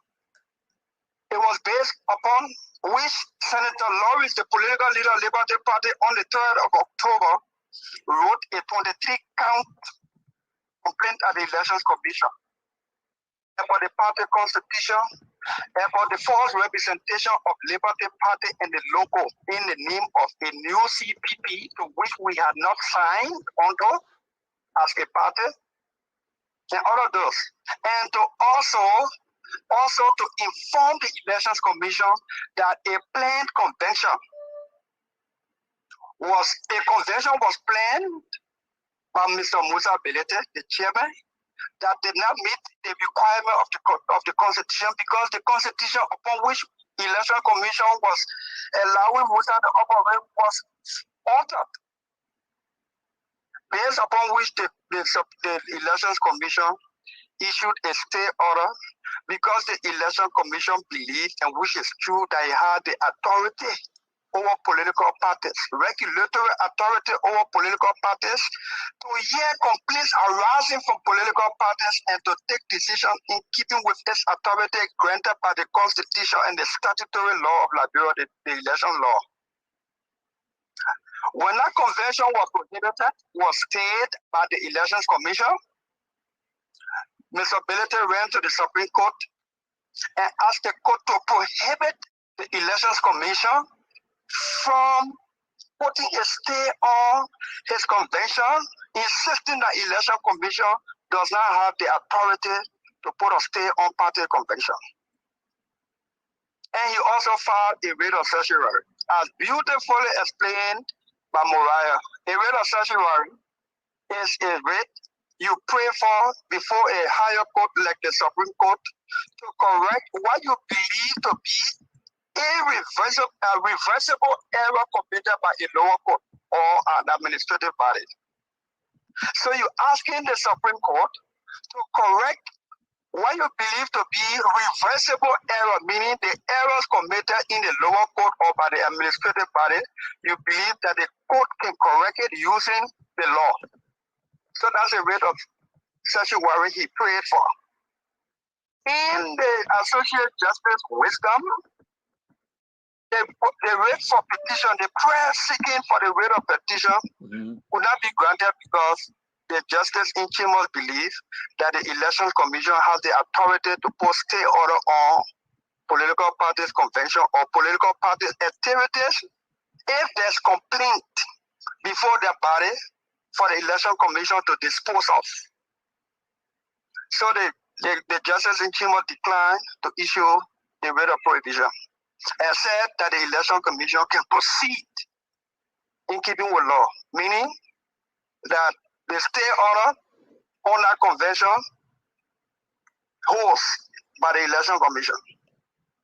On the certiorari, Mr. Bennett is saying, in effect, that Elections Commission made error and it has no authority to review a decision it has made. The Election Commission is arguing it has made no hearing judgment decision, so it has made no error. In effect, the Supreme Court cannot divest, cannot take away the authority granted to the Elections Commission by the Constitution and the statutory law, so long and insofar as the Election Commission is proceeding in keeping with the law and authority granted it. So the second communication, which is more like a citation or information, is asking the respondent, meaning the Elections Commission. That writ of certiorari is actually against the Election Commission. But since Nyombi Kanga Lawrence, Emmanuel Zango, and all of us who benefited from the Elections Commission decision to deny Musa's motion to dismiss the complaint, since we are beneficiary of that decision from the Election Commission, we are joined as party. But that writ is actually against Elections Commission's decision, which Musa believes can be reversed by the Supreme Court. And he believes the Commission committed a reversible error. It is that second communication that is asking the Elections Commission to file its returns along with the parties that benefit from the Elections Commission's ruling or decision. Now, the Election Commission is going to file its returns to justify its decision that it has the authority and it committed no reversible error. Because the Election Commission has insisted, it is insisting that it has had no hearing to come down with a hearing judgment. All of the communications written to Musa Berete since the Liberty Party issue happened at the Election Commission has been administrative communication. You write, the people reply you administratively. There has not been any hearing judgment in the Liberty Party issue before the Elections Commission. When we write, we say our party constitution is troubled and it was not appropriately lodged. When Musa writes, say, oh no, I have authority to do it, and as far as you know, the constitution that is submitted is correct, the Election Commission will reply Mr. Billiton and Nyombi and say, as far as we know, any document that is deposited by Election Commission, it is presumed to be true and correct unless it is properly challenged. We properly challenged it, we went to Farmington, we corrected it, and Election Commission for some reason at the time was not paying attention. And kept on writing and replying to Musa Belete, and maybe it is those communications that Musa may have considered to be a ruling. The hearing office at the Election Commission has not had a full hearing over the Liberty Party issue for them to render a judgment or a decision appealable before the board, for which Musa is saying Election Commission has heard this matter and decided. The Election Commission communications, some of which Spoon Network read, and all of the media institutions, they clearly continuously said that as far as we know, when people submit this document here, those documents are presumed to be correct unless they are properly challenged. And how many times have we not challenged it? And how many times the Election Commission did not ignore? And that's where we are. So Senator Dillon, is this a win for the Senator Nyombi, political leader Nyombi Kanga Lawrence camp? Today's ruling. Is this a win for Senator Nyombi camp? The decision today from Justice Kabah. So the way I will put it, This has not been a Nyobi fight or Dillon fight. There has been a fight to correct the wrong done to Liberty Party as an institution, to our partisans across the country and outside the country, and to the general good of the opposition community. We have refused deliberately to operate under an altered constitution because when you alter something unauthorizedly, that thing is not the true reflection of what the party represents. So we have been insistent, and we will not rest until the proper thing is done. Liberty Party proper constitution will be properly lodged at the Elections Commission. It's about Liberty Party, and it is not about Nyombi Kanga Lawrence or Darius Dillon or Musa Berete or anybody else.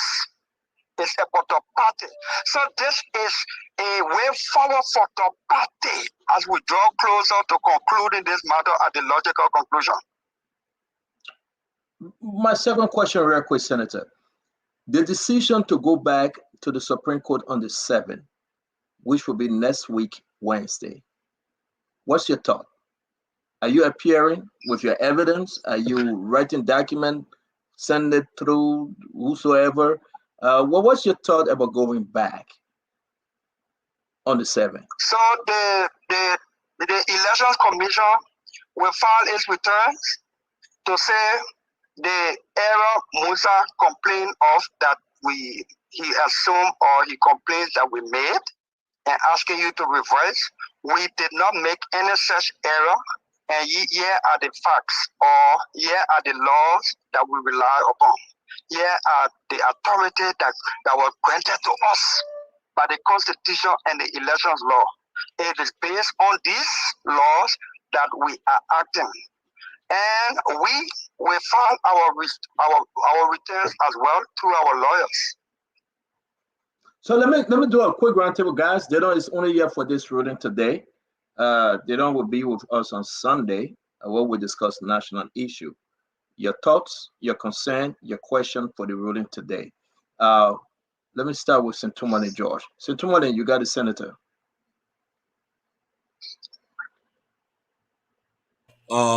Like I told the senator today, I was just completely siding by the Liberty Party case, and I just wish the case can go to the Supreme Court now, the full bench, so they can take a decision on this case.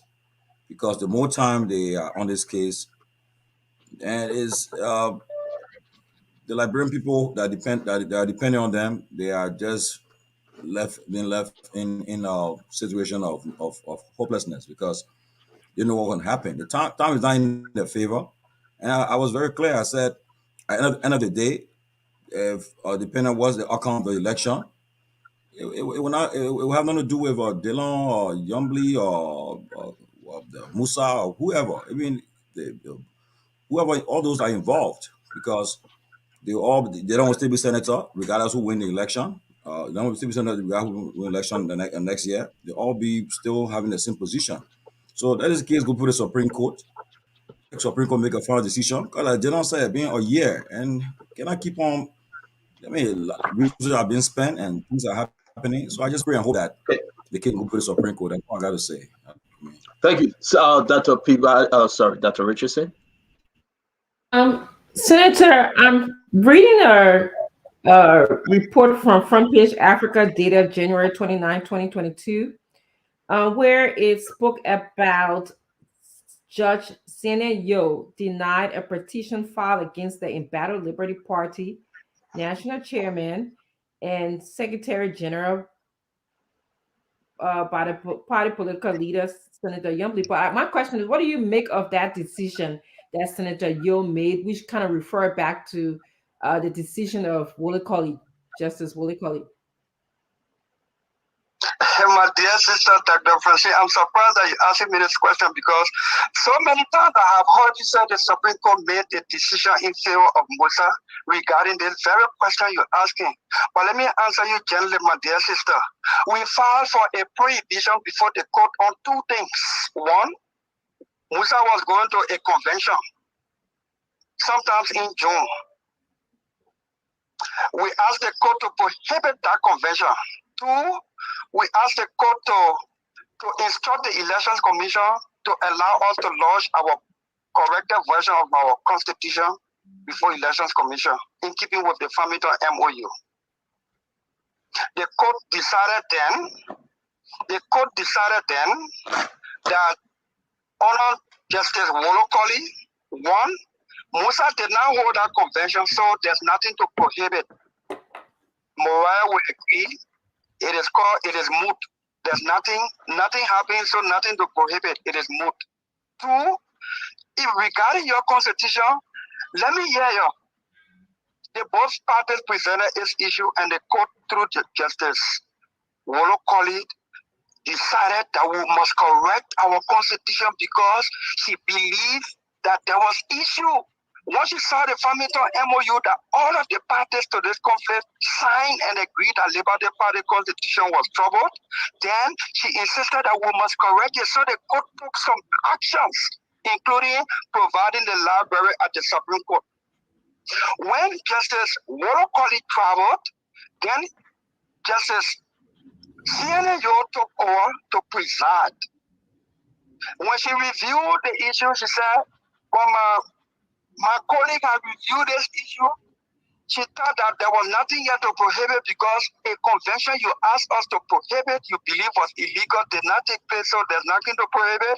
And two, she had already asked that the both parties in the presence of the Elections Commission lawyer, you should correct your constitution and lodge it properly before the Elections Commission. So I'm not going to issue the writ. It is on the strength and the reasoning behind which Justice Wu said she was not issuing a writ. But then people carry around that the Supreme Court ruled in favor of Musa. It wasn't true. But we decided sometimes to leave the airway with all the Liberty Party thing and let you to spin it the way you wanted to, my dear. Thank you very much. For the sake of the show, Mr. Dillon, I'm not going to engage in a conversation about my interpretation because I'm reading it, but I'll just let you carry on, okay? That's okay. Thank you for your interpretation. Honorable Kev Hassan, please. Senator Dillon, you talk about something very, very important. You said there was no ruling on that case. Because Musa said there was ruling. You said there was no ruling, it's only communication they sent. And Musa is saying there was a ruling, and he said NEC will not call that case about your Liberty Party complaint about your constitution, tampering with your constitution. That they will never call that case. Were you saying there was no ruling? Can you elaborate on that? Explain that to the Liberian people. So, Kev, the Election Commission has never had a full hearing into Liberty Party constitution issue to determine in a full hearing that the party constitution was whether it was altered or not. There has never been a full hearing from the hearing department to NEC board. No. Now, what is happening right now is that once the Justice in Chambers has asked the respondents to file their returns, meaning their answers to the complaint for certiorari, the request for certiorari before the court, that means the matter is before the Supreme Court. Election Commission will not proceed. But let me say this. As far as you know, and the records can show, an Election Commission herself will file her answers to prove to the court that Musa is in error, that they did not have a hearing judgment regarding this matter. The court will rule in favor of Election Commission, Nyombi Kanga Lori, Emmanuel Ezango, and all those who are respondents in the action for certiorari before the Supreme Court. This much I can say to you, Kev. Thank you, Dillon. Let me bring Anthony Yakula. Thank you, Stanton. I don't have a question, and I don't have comments on facts explained as to one side or the other. I just wanted to comment on a legal issue. and that has to do with prohibition. When you file a writ of prohibition to stop a party or chairman from having a convention on the basis that they don't have the standing or capacity, or they're not the recognized personal authority to have that convention, because what gave them that authority is in dispute, that is a legal issue. And if the justice in chambers says, I'm not granting a prohibition, that means the justice is saying, I do not agree with your request for prohibition. And I think it's important that we don't interpret the justice's ruling based on our own personal or political sides, because it is only the courts that can interpret the ruling, and sometimes they're very clear about the ruling. But by law, Maya, if I went to court, I'm Maya, still speaking. I'm still speaking. Maya, I am still Senator, speaking. Senator, she about to finish. Please, Thank you. 1 minute. If I went to court to prohibit Stanton from doing something, and the court said, I'm not going to prohibit Stanton from doing it, whether Stanton decides to do that thing later on or not, the fact is, at that moment, the court said, I'm not going to prohibit Stanton from doing it. And that is the legal remedy that I went to court for, and I was denied that remedy. And that is just a purely legal issue. As to the facts, I don't have any thoughts or position on it, but I just want to state here for the record that when you go to the court or to a judge to prohibit someone from doing something, and they say, no, we're not going to prohibit a person, we're not going to issue this writ of prohibition, that means the person can decide to go ahead with that action. If the person decides not to go ahead with that action, that still does not mean that the court stopped that person. So I just wanted to Thank you. clarify for the listeners. Thank you, Mariah. Senator, come in, please. no, you leave Maya to interpretation. So, Senator, Good. as we move forward, I know you're joining us Sunday, one-on-one with the CEO. Your final thoughts on this? Liberians are listening to you right now on the ruling today. What actually, Senator Darius Dillon, what's your desire? Where you want to see Liberty Party today? And after this final ruling, whether it is in your favor or whether it's in Chairman Bennett's favor, your argument here is what? In moving forward with Liberty Party, are you looking for peace? Are you looking for that unity? Can you just talk to folks before you leave? Talk to us on that, please. This country cannot afford 1 minute of George Weah presidency after 2023 election. And all of these distractions in Liberty Party is also affecting the general good of the opposition and the country. This country won't forgive us if we believe that we are rational people, we better than the current regime, and we can inspire hope in this country. It is about time for common sense to prevail, egos reduced, and we look at the collective good of the country to make sense of what we have together to help to rescue this country. Liberty Party will be whole again soon. And when Liberty Party is whole again soon, we will do everything to give good sense of direction to the opposition community for the sake of this country. It's not about Darius Dillon. It's not about Nyombi Kanga Lawrence. It's not about Joseph Nima Buaka. It's not about Tiawan Onklo. It's not about the personal view or issue about Mr. Cummings or any of us individually. It should not be. It should be about the country.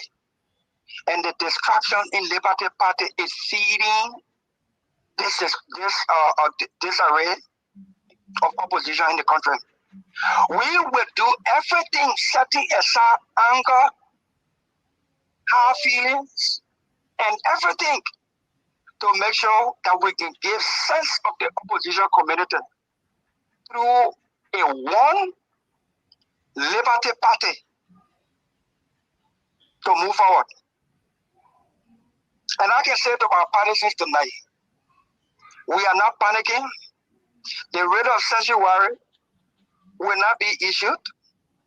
What is issued today is a notice to the parties to file their answers so that the lawyers can appear before the justice in chambers to argue their cases. And the Election Commission will stand in the court to tell the justice in chamber, these are the laws that we rely on to keep the decision we took from the hearing officer and affirmed by the board. These are the laws. And we, Nyomdi Kanga Lawrence, Emmanuel Zango, and the team, we will file our answers through our lawyer to say these are the laws controlling, and that the Election Commission was not in error. And let me say this, the Supreme Court cannot say to the House of Representatives or the Senate not to remove a speaker or a pro tem, because the Supreme Court cannot divest a body of a constitutional authority it has. The Supreme Court can only correct errors, legal errors, if it sees that, for instance, you want to remove the speaker, if you did not accord him due process, the Supreme Court can say, no, you remove this man illegally, you did not grant him due process. The Supreme Court cannot say you can move this man, because it is a constitutional function and authority granted the legislature to remove speaker or pro tem. The same way the Supreme Court cannot divest the functional authority granted by the Constitution and the statutory law to the Election Commission to regulate, hold hearing, and render decisions in political party affairs. If the Election Commission committed error in the exercise of the function, the court can only correct those errors, but it cannot say you can't do it. So if you pray for a writ of sanctuary to correct the error of a judge or a lower court or a administrative body, the court can detect the error and spell out the law that were not followed in the process of exercising your functional authority. So that writ of sanctuary, we will quash it, we will make the case before the justice in chambers, and Liberty Party will be whole again very, very soon. We're looking forward with optimism that this Liberty Party issue, if we mean well for our party, both sides and every one of us, this Liberty Party distraction should not enter into 2023.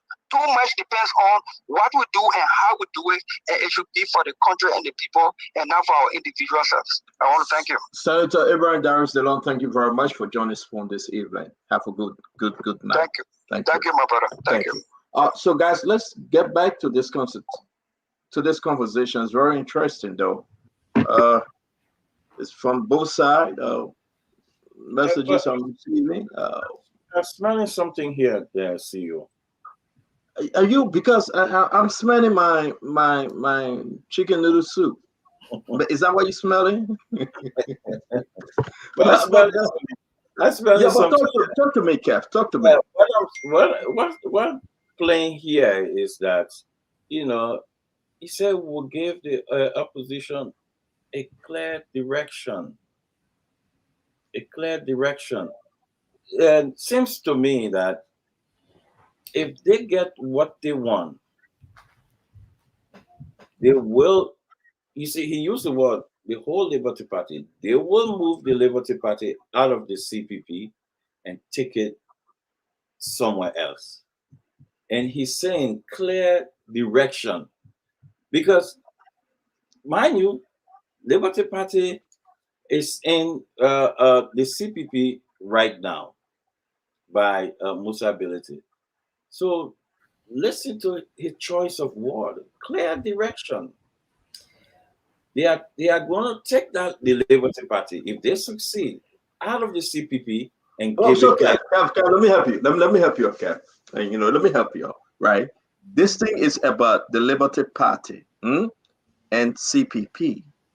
They are saying that Liberty Party joined this CPP illegally.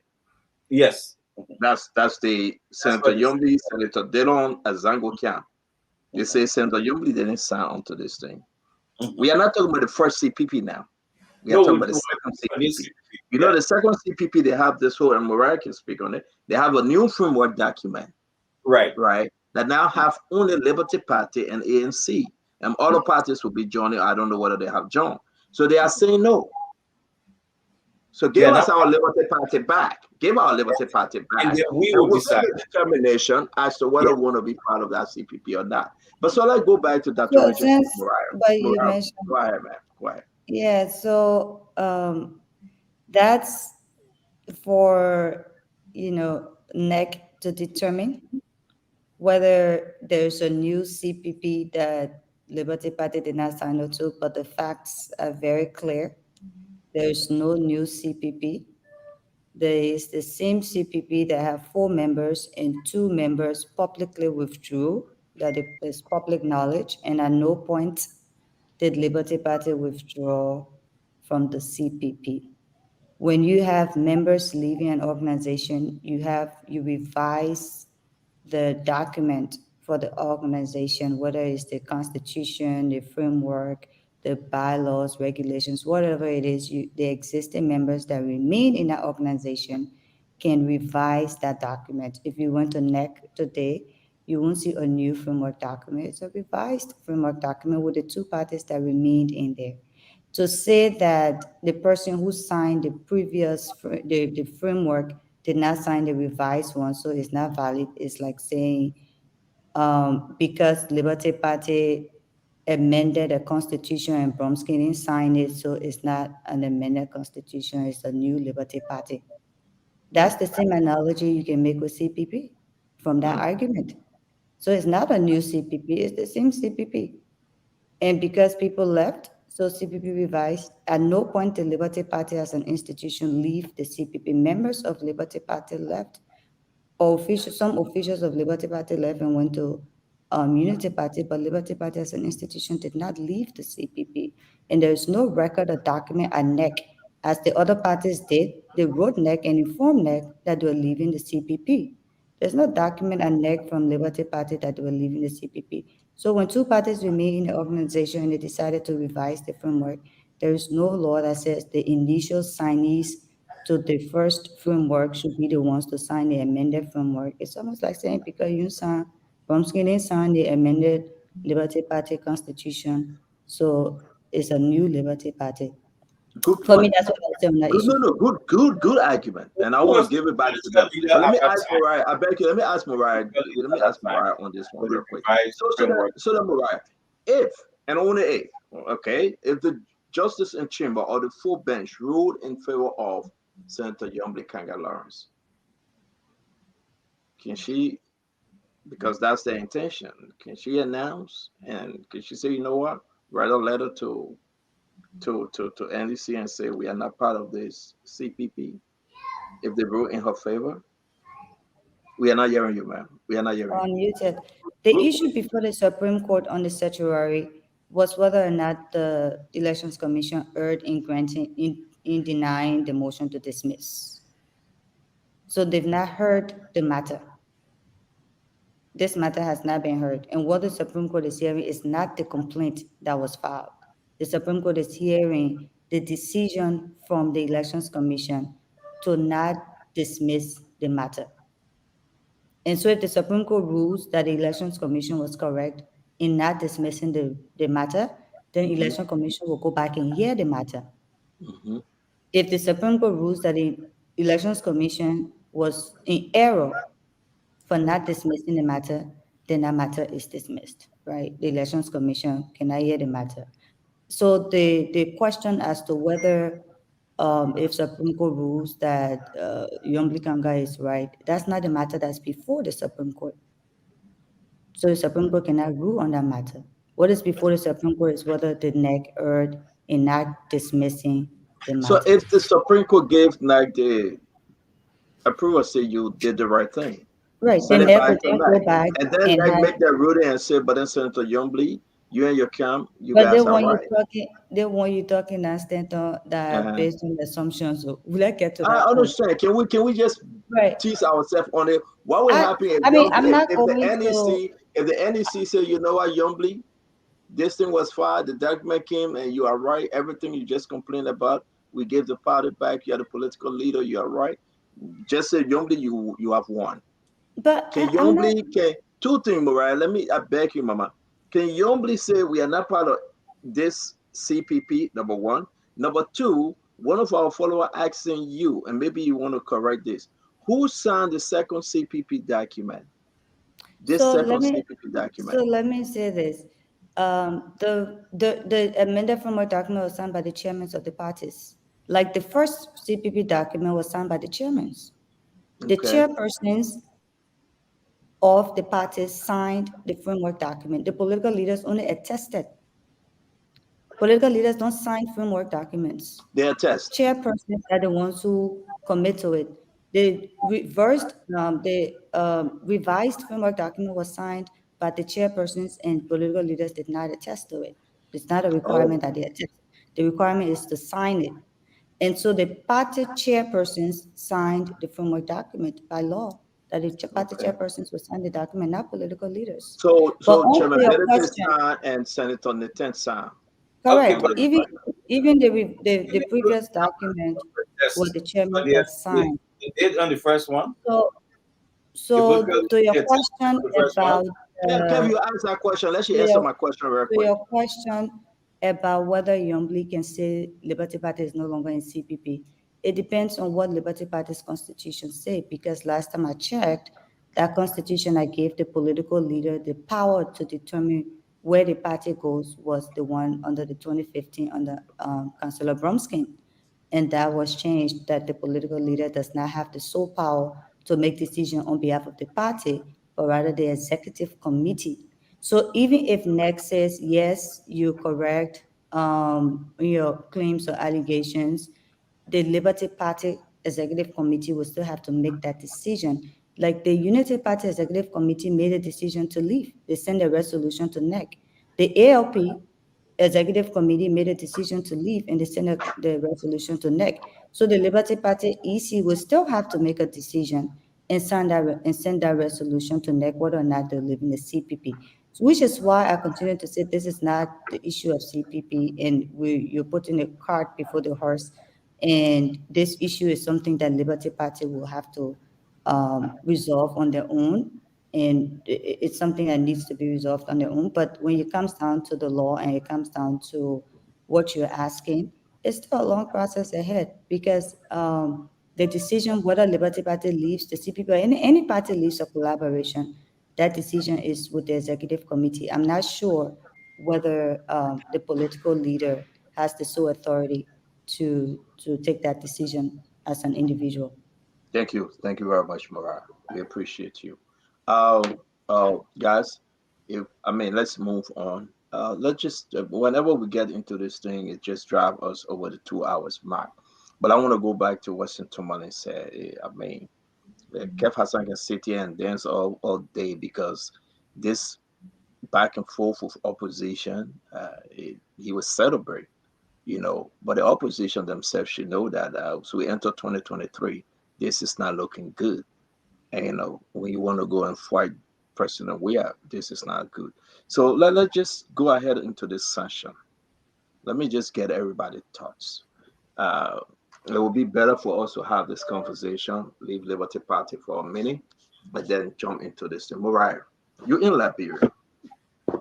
Uh, you have next week, Friday will be December 9th. December 9th is the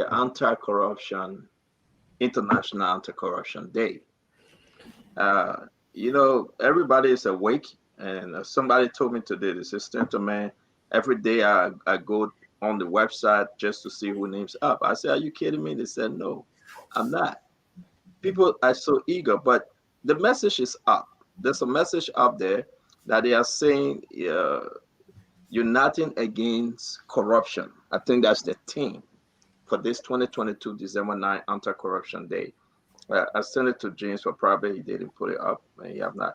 They say UNCAC at 20, uniting the world against corruption. That's the thing.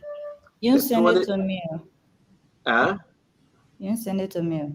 Oh, okay. All right. They say the 2022 RACD also marked the start of our effort to mark the 20th anniversary of the UNCAC.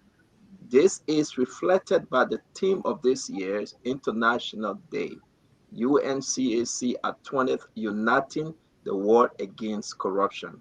Over the next year, culminating with RACD 2023, together with partners worldwide, we'll be reflecting on war made better thanks to the collective push, blah, blah, blah, of the convention fight against corruption, mistreatment, gender abuse, everything. The thing, uniting the world against corruption. Uh, Let me open this to you, Mariah. You've been involved in a lot of different conversation. You are in Liberia. As we get closer to this, Sasha, what are your thoughts? We will go back to the conversation that we had before. Another group will be placed on sanction if it is true. Will the president suspend, remove, as the president get ready to travel to the United States? Will he do that before traveling? If they are placed on sanction, will he suspend? Will he remove? Will this thing hang over him as he enter Washington, D.C.? Now, my second question to you, based on our Orchid FM tape that we have, and shout out to Orchid FM, was that political or the political staff that was on the show just never wanted to get into a problem about Liberian sovereignty, Mariah? Can you talk to us? Those on sanction, do you think they will be allowed to run? And if not, what are the mechanisms in place to stop them? So, Stanton, I wouldn't want to preempt sanctions or discuss something that hasn't happened yet, or something that there's no 100% certainty that it will happen. I don't have the facts about another sanction listing coming out. I don't know about it. I wouldn't want to discuss it. If it does come out, we'll be here. If it does, but I'll speak to the issue of not really the issue, but the theme of the anti-corruption, the uniting the world against corruption. Um, this is very important because what that am I the only one getting feedback? We're getting feedback. Okay, let me mute myself and Kev. Right. Because what that says is if Liberia sanctions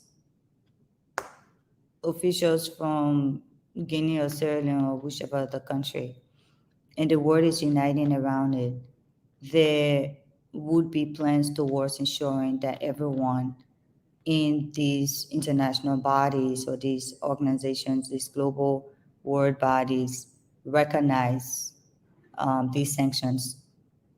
Again, it's an issue of reciprocity. And what that does is if, for example, and I use Liberia to simplify it, but if America sanctions citizens from another country, the UK, Great Britain might say, we will recognize those sanctions and not deal with these people accordingly. France might say the same. Japan might say the same. China might say the same, because tomorrow, if UK sanctions another, person from another country, they might want America to recognize that sanction and not do business with that person. They might want China to do the same. So around the issue of uniting the world around corruption, maybe what they're going towards, having a united world around the fight against corruption and recognizing sanctions from individual countries or other sovereign nations against officials or members or citizens of other nations, and maybe have conversations around the reciprocity of sanction that if I do my own, you respect it, you honor it, you Sonny, you do your own, I respect that, honor it. And it's almost like the visa program or whatever it is.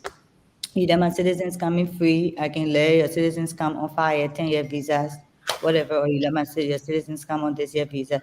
So the whole world now globally is really for reciprocity.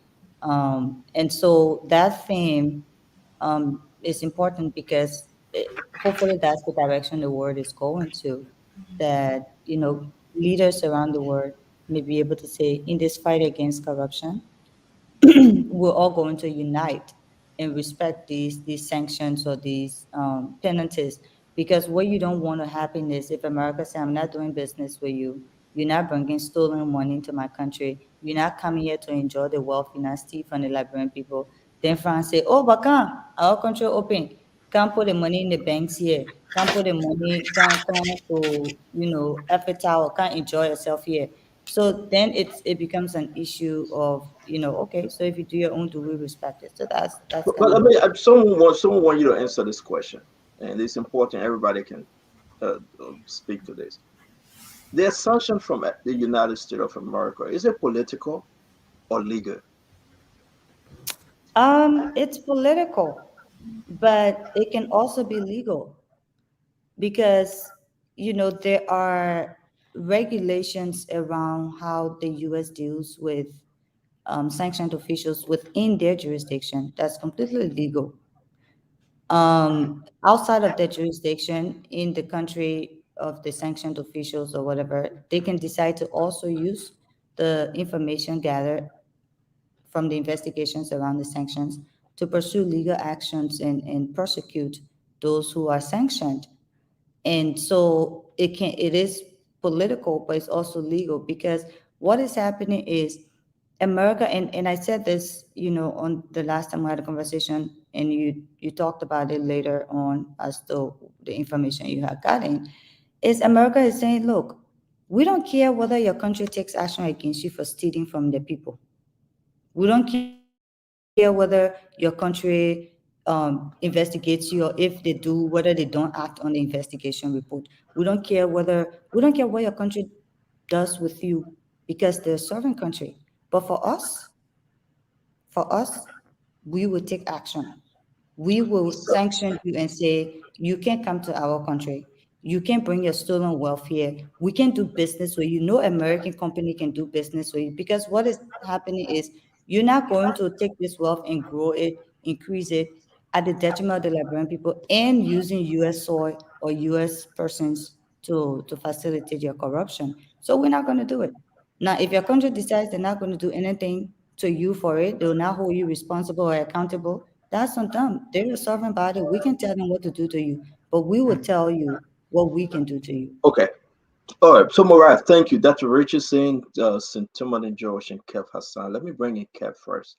Kev, before we get into whether or not it will be okay or it's even prudent to say, Minister McGill, Director of Tollway, Prince Johnson, Ronnie Sherman, they will even be allowed by NEC. This session, the other day, you said, well, they requested the document.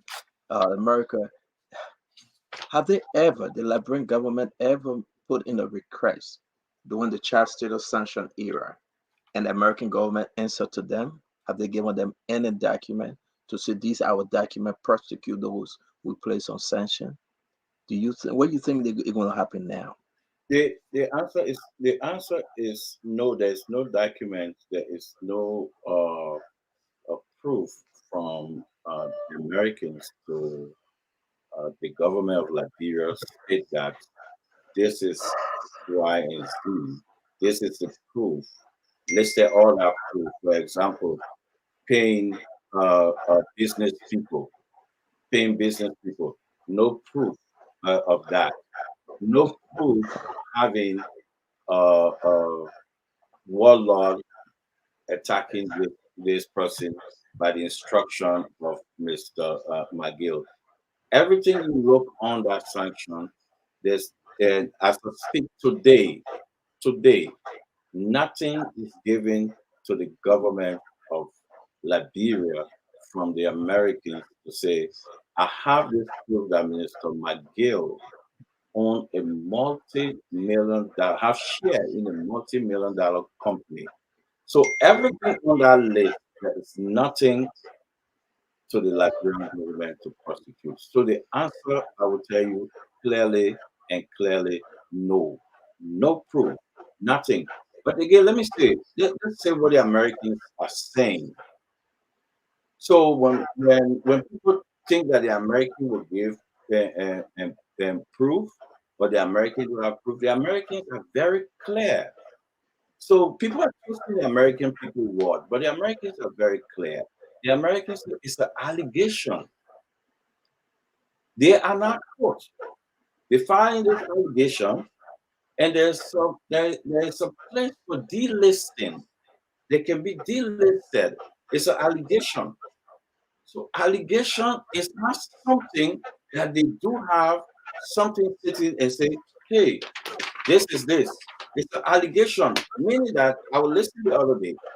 So Councillor Jerome, who was talking within the collaboration with the ANC political leader, they asked those questions from Jerome, brother. What you want us to do? Place sanction. The Liberian people will understand why the sanction on them. So he bragged about sanction. So they decided to put this sanction on those officials based on the allegation, but not something that they do have tangible to say that.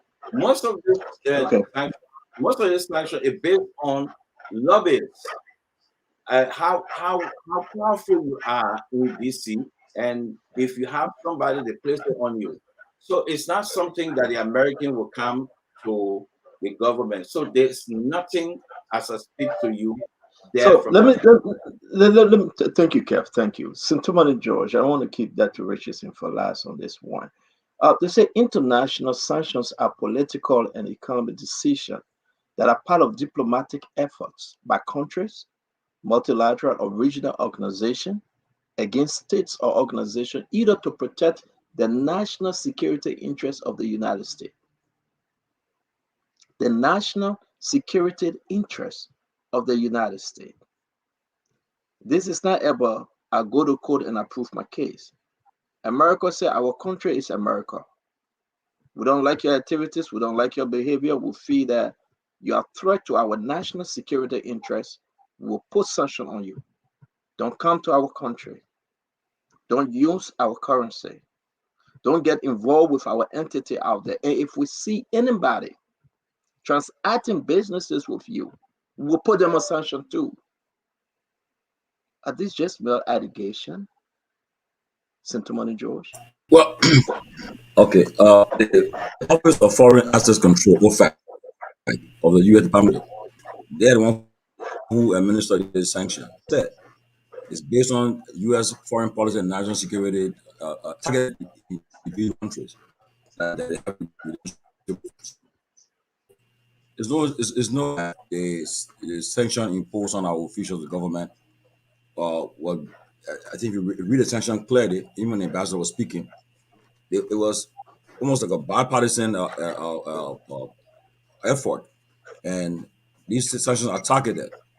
And America has issued a sanction, and they are done with it. If the Liberian government was really serious, the Minister of Foreign Affairs would have been dispatched to Washington to inquire about the sanctions. The Justice Minister would have issued a press conference to address and say, look, we are today addressing the issue, and we have made formal inquiry to the U.S. government seeking clarification. But it's a joke. They have not issued nothing. So and imagine now, they took the president after they issued the sanction. He suspended the officials. Then the official took their own time to resign based on pressure. They resigned, and since then we heard nothing but it. No government official have said anything but whether they are making requests, formal requests to the U.S. government seeking clarity or what else. And so, and the U.S. government will not tell you anything else. They will not say anything else. And talk about delisting. it just don't happen like easily there. Delisting. I know one of the officials who were taking off sanction. I know what that person went through because the person, the friends of mine, the person, they went through a legal process, spent good money to get a lawyer to get off that sanction. So as for those on sanction, they should just continue to just play their game in Liberia and so forth. And if the U.S. government gets serious and say, look, they may somebody may come out and say that they're taking this board to court, the government to court that people on sanction, why are they still involving politics and so forth, and go to court and we'll get his hiccup in the court. But for now, make no mistake, the Liberian government has yet to ask the U.S. government for anything. If it is so serious, President Weah is coming to America. I would love for him to ask Anthony Blinken, the foreign American Secretary of State, on the sideline of that conference, or even President Biden. You sanctions my officials, especially my one of my closest lieutenants. I want clarity that they are all president and leaders talking. We want to hear that. But until that, let us not make mistake and joke that this sanction is real and the whole sanction are being imposed. Well, And the government I are not able. want to stick with you because Dr. Richardson have to come in. The question, because folks watching, they say, but why was this sanction imposed? The principal purpose is usually to change the behavior of the target country or person, right? Let's just understand.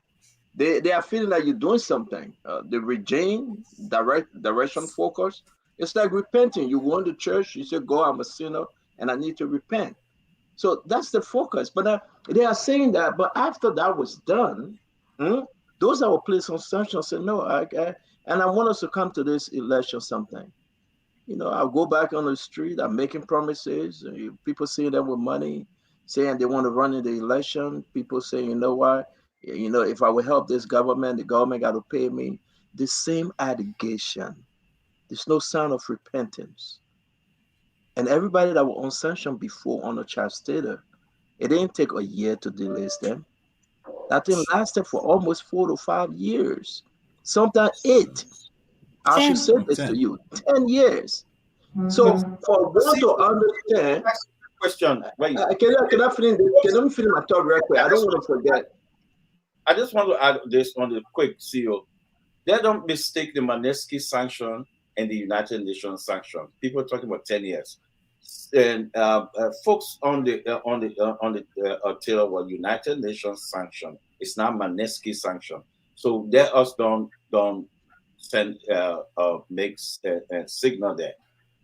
There's a 2 different sanction there. Manesky. United Nations was travel ban. It wasn't United Nations was travel ban. Manesky, you can travel only now in America. Yeah, United Nations was travel ban. So when United Nations, you cannot go across even to Sierra Leone. You cannot. So let me bring in Dr. Richardson.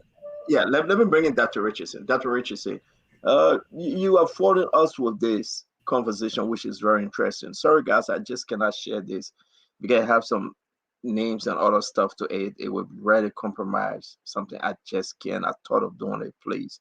But Dr. Richardson, the issue here is that when we talk about these sanctions, right, the people have come down with the decision. They have sanctions folks in the government. Can they run? Should they run?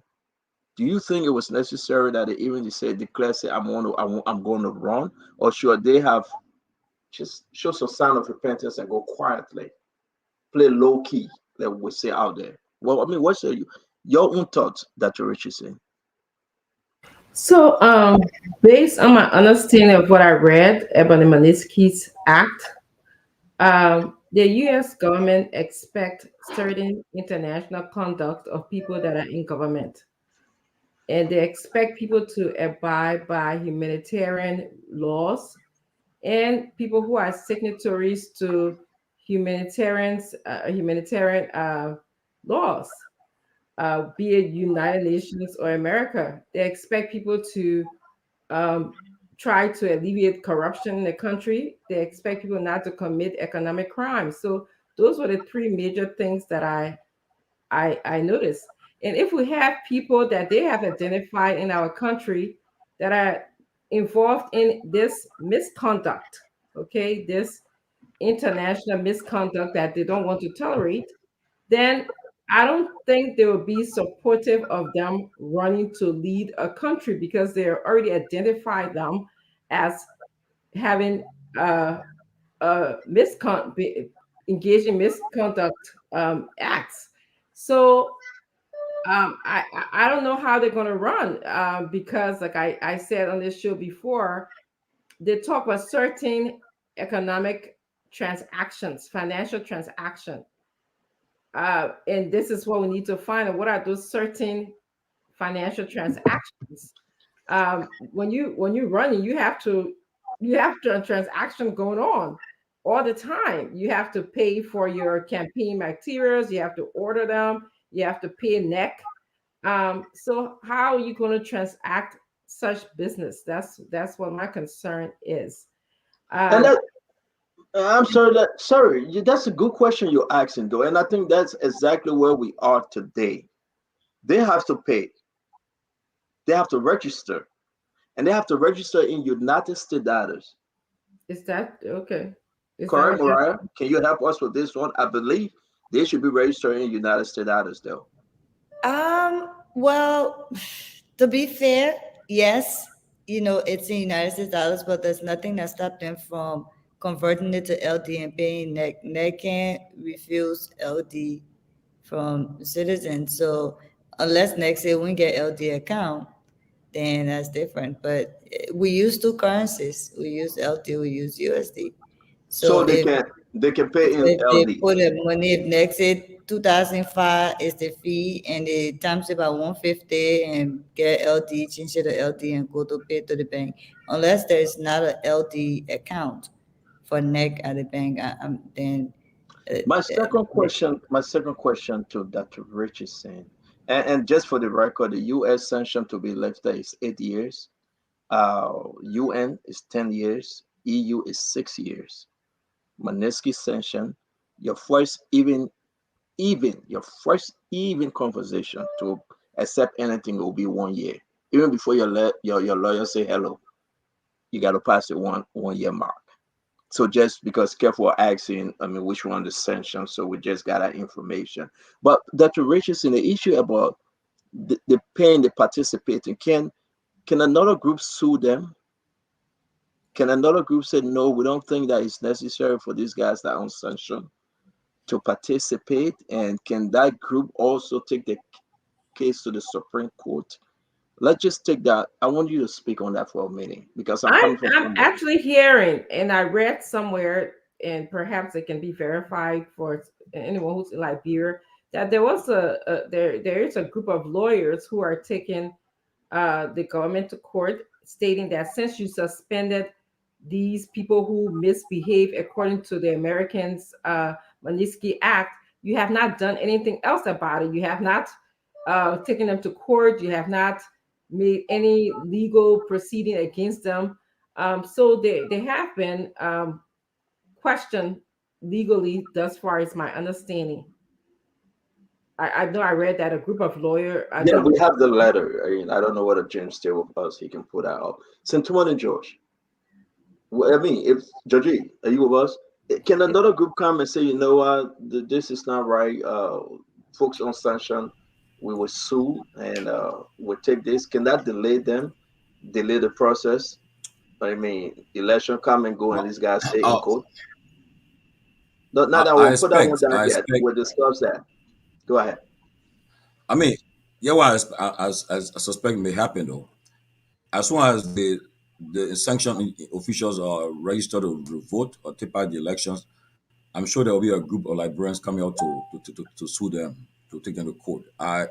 That's what I suspect may happen though. Because at the web that the region said, I heard that too. And as soon as they register to vote, I'm sure our group of librarians will come out to register to oppose them in court. But again, you see, the U.S. government they provide budgetary support to our national budget and give us assistance. So wherever the money is sent, they have right to talk about the money, the taxpayer money. So if they sanction you based on these issues, as I said, economic reasons and national security interests, they will have an influence. They may not American official in front of the microphone just now. He will tell you say, yeah, the librarians are sovereign nation. They have the right to have a constitution that they are governed by. Would have It's nothing to called do with it. diplomacy. Yes, they Yeah, will play that game that's with you. diplomacy. The same thing you say, we're telling y'all. So let me ask you, Oh, Timon and George. I understand all of that. Before before you come in, hold on. Let me ask Timon and George. Stanton, I wanted to come in. Yeah, but let me stick with this question quick before I forget. Georgie, do you think in the interest of the CDC government, because all those are placed on sanction, they are sedition, do you think it will be wise that they continue and say, listen, I want to run. I want to be senator. Do you think it benefits CDC? well, I mean, I can tell you this though. They will not do it in the public. They would. I'm sure they did. These discussions are being held behind the scene. I'm sure President Weah, he coming to Washington. When he comes to Washington D.C., he may get an earful from Washington officials and so forth. And mind you, now the government have lobbyists that they are paying in Washington. They may tell them, say, look, we may talk behind the scene. When he gets back to Liberia, things may change. He may tell them, say, look, gentlemen, you guys will work on something different, but I don't think you guys will be helping us by running or so. But it's all behind the scene discussion. They will not come in the public to say. So I'm sure they Yeah. will, for their own good, they may tell them, say, look, but the guys not involved, they want to remain relevant, they're going to still push it. Okay, they're going to push it. Take for example, former Minister McGill. He's a very popular guy. He's popular among the local citizenry in certain areas there, and you see his appearance on the trail so far. He's drawing attention, and for McGill to withdraw from this race, there must be a very good discussion with he and his officials, the party officials, so forth.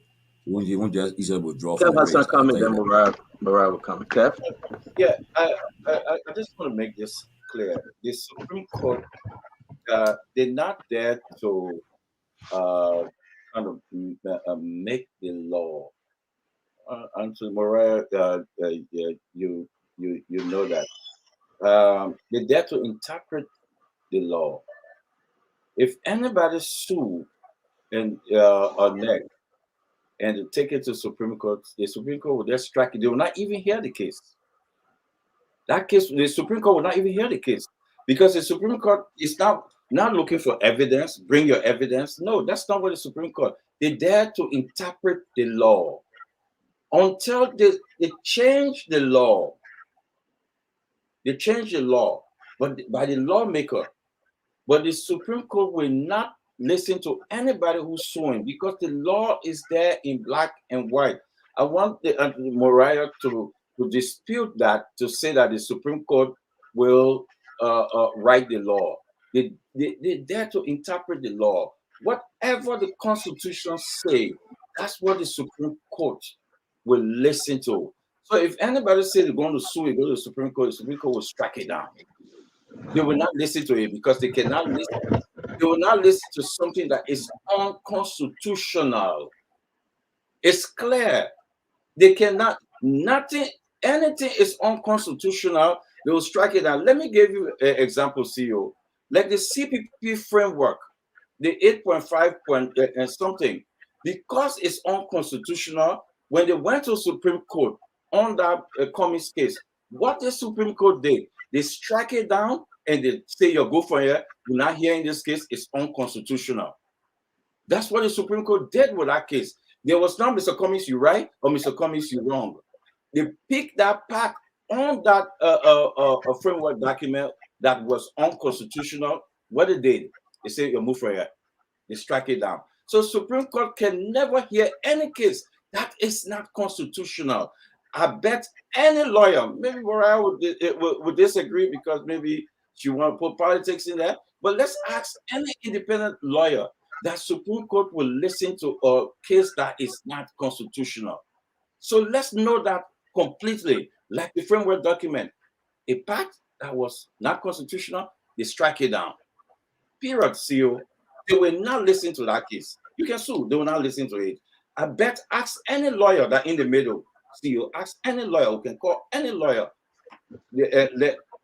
ask them. They will never listen to any case that is not constitutional. Thank you. Mariah? So first, I just want to clarify on the issue of the Cummings case. Cummings case never went to Supreme Court. It was the Solicitor General dropped his charges at the magisterial court. He, however, used the Supreme Court's decision from the case that came from NEC between CPP and the Unity Party as part of his basis, in addition to the fact that they didn't have evidence.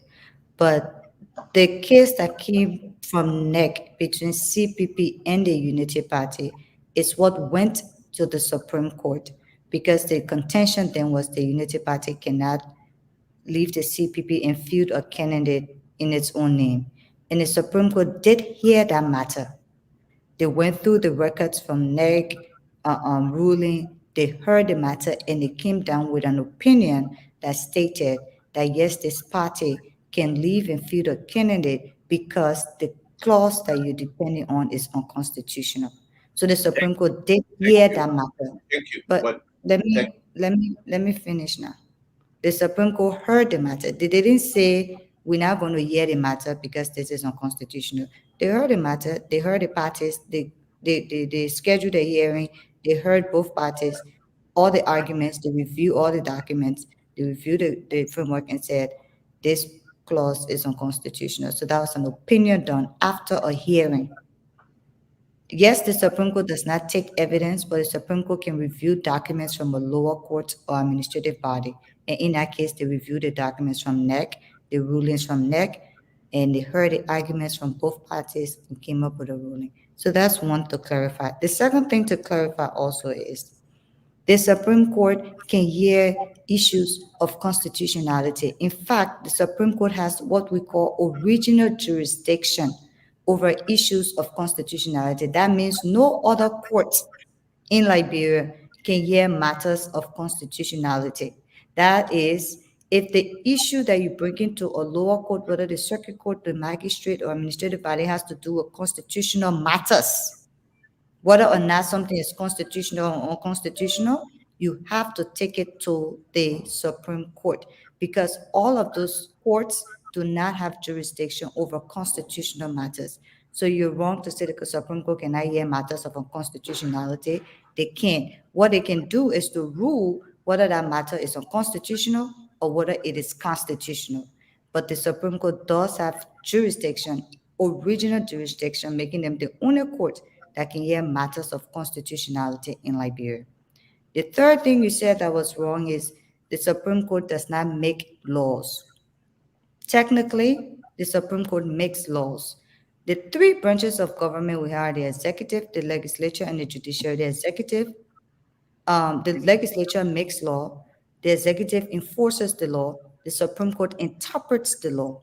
But in the Supreme Court's the judiciary, interprets the law. But in the judiciary interpretation of the law, it becomes law.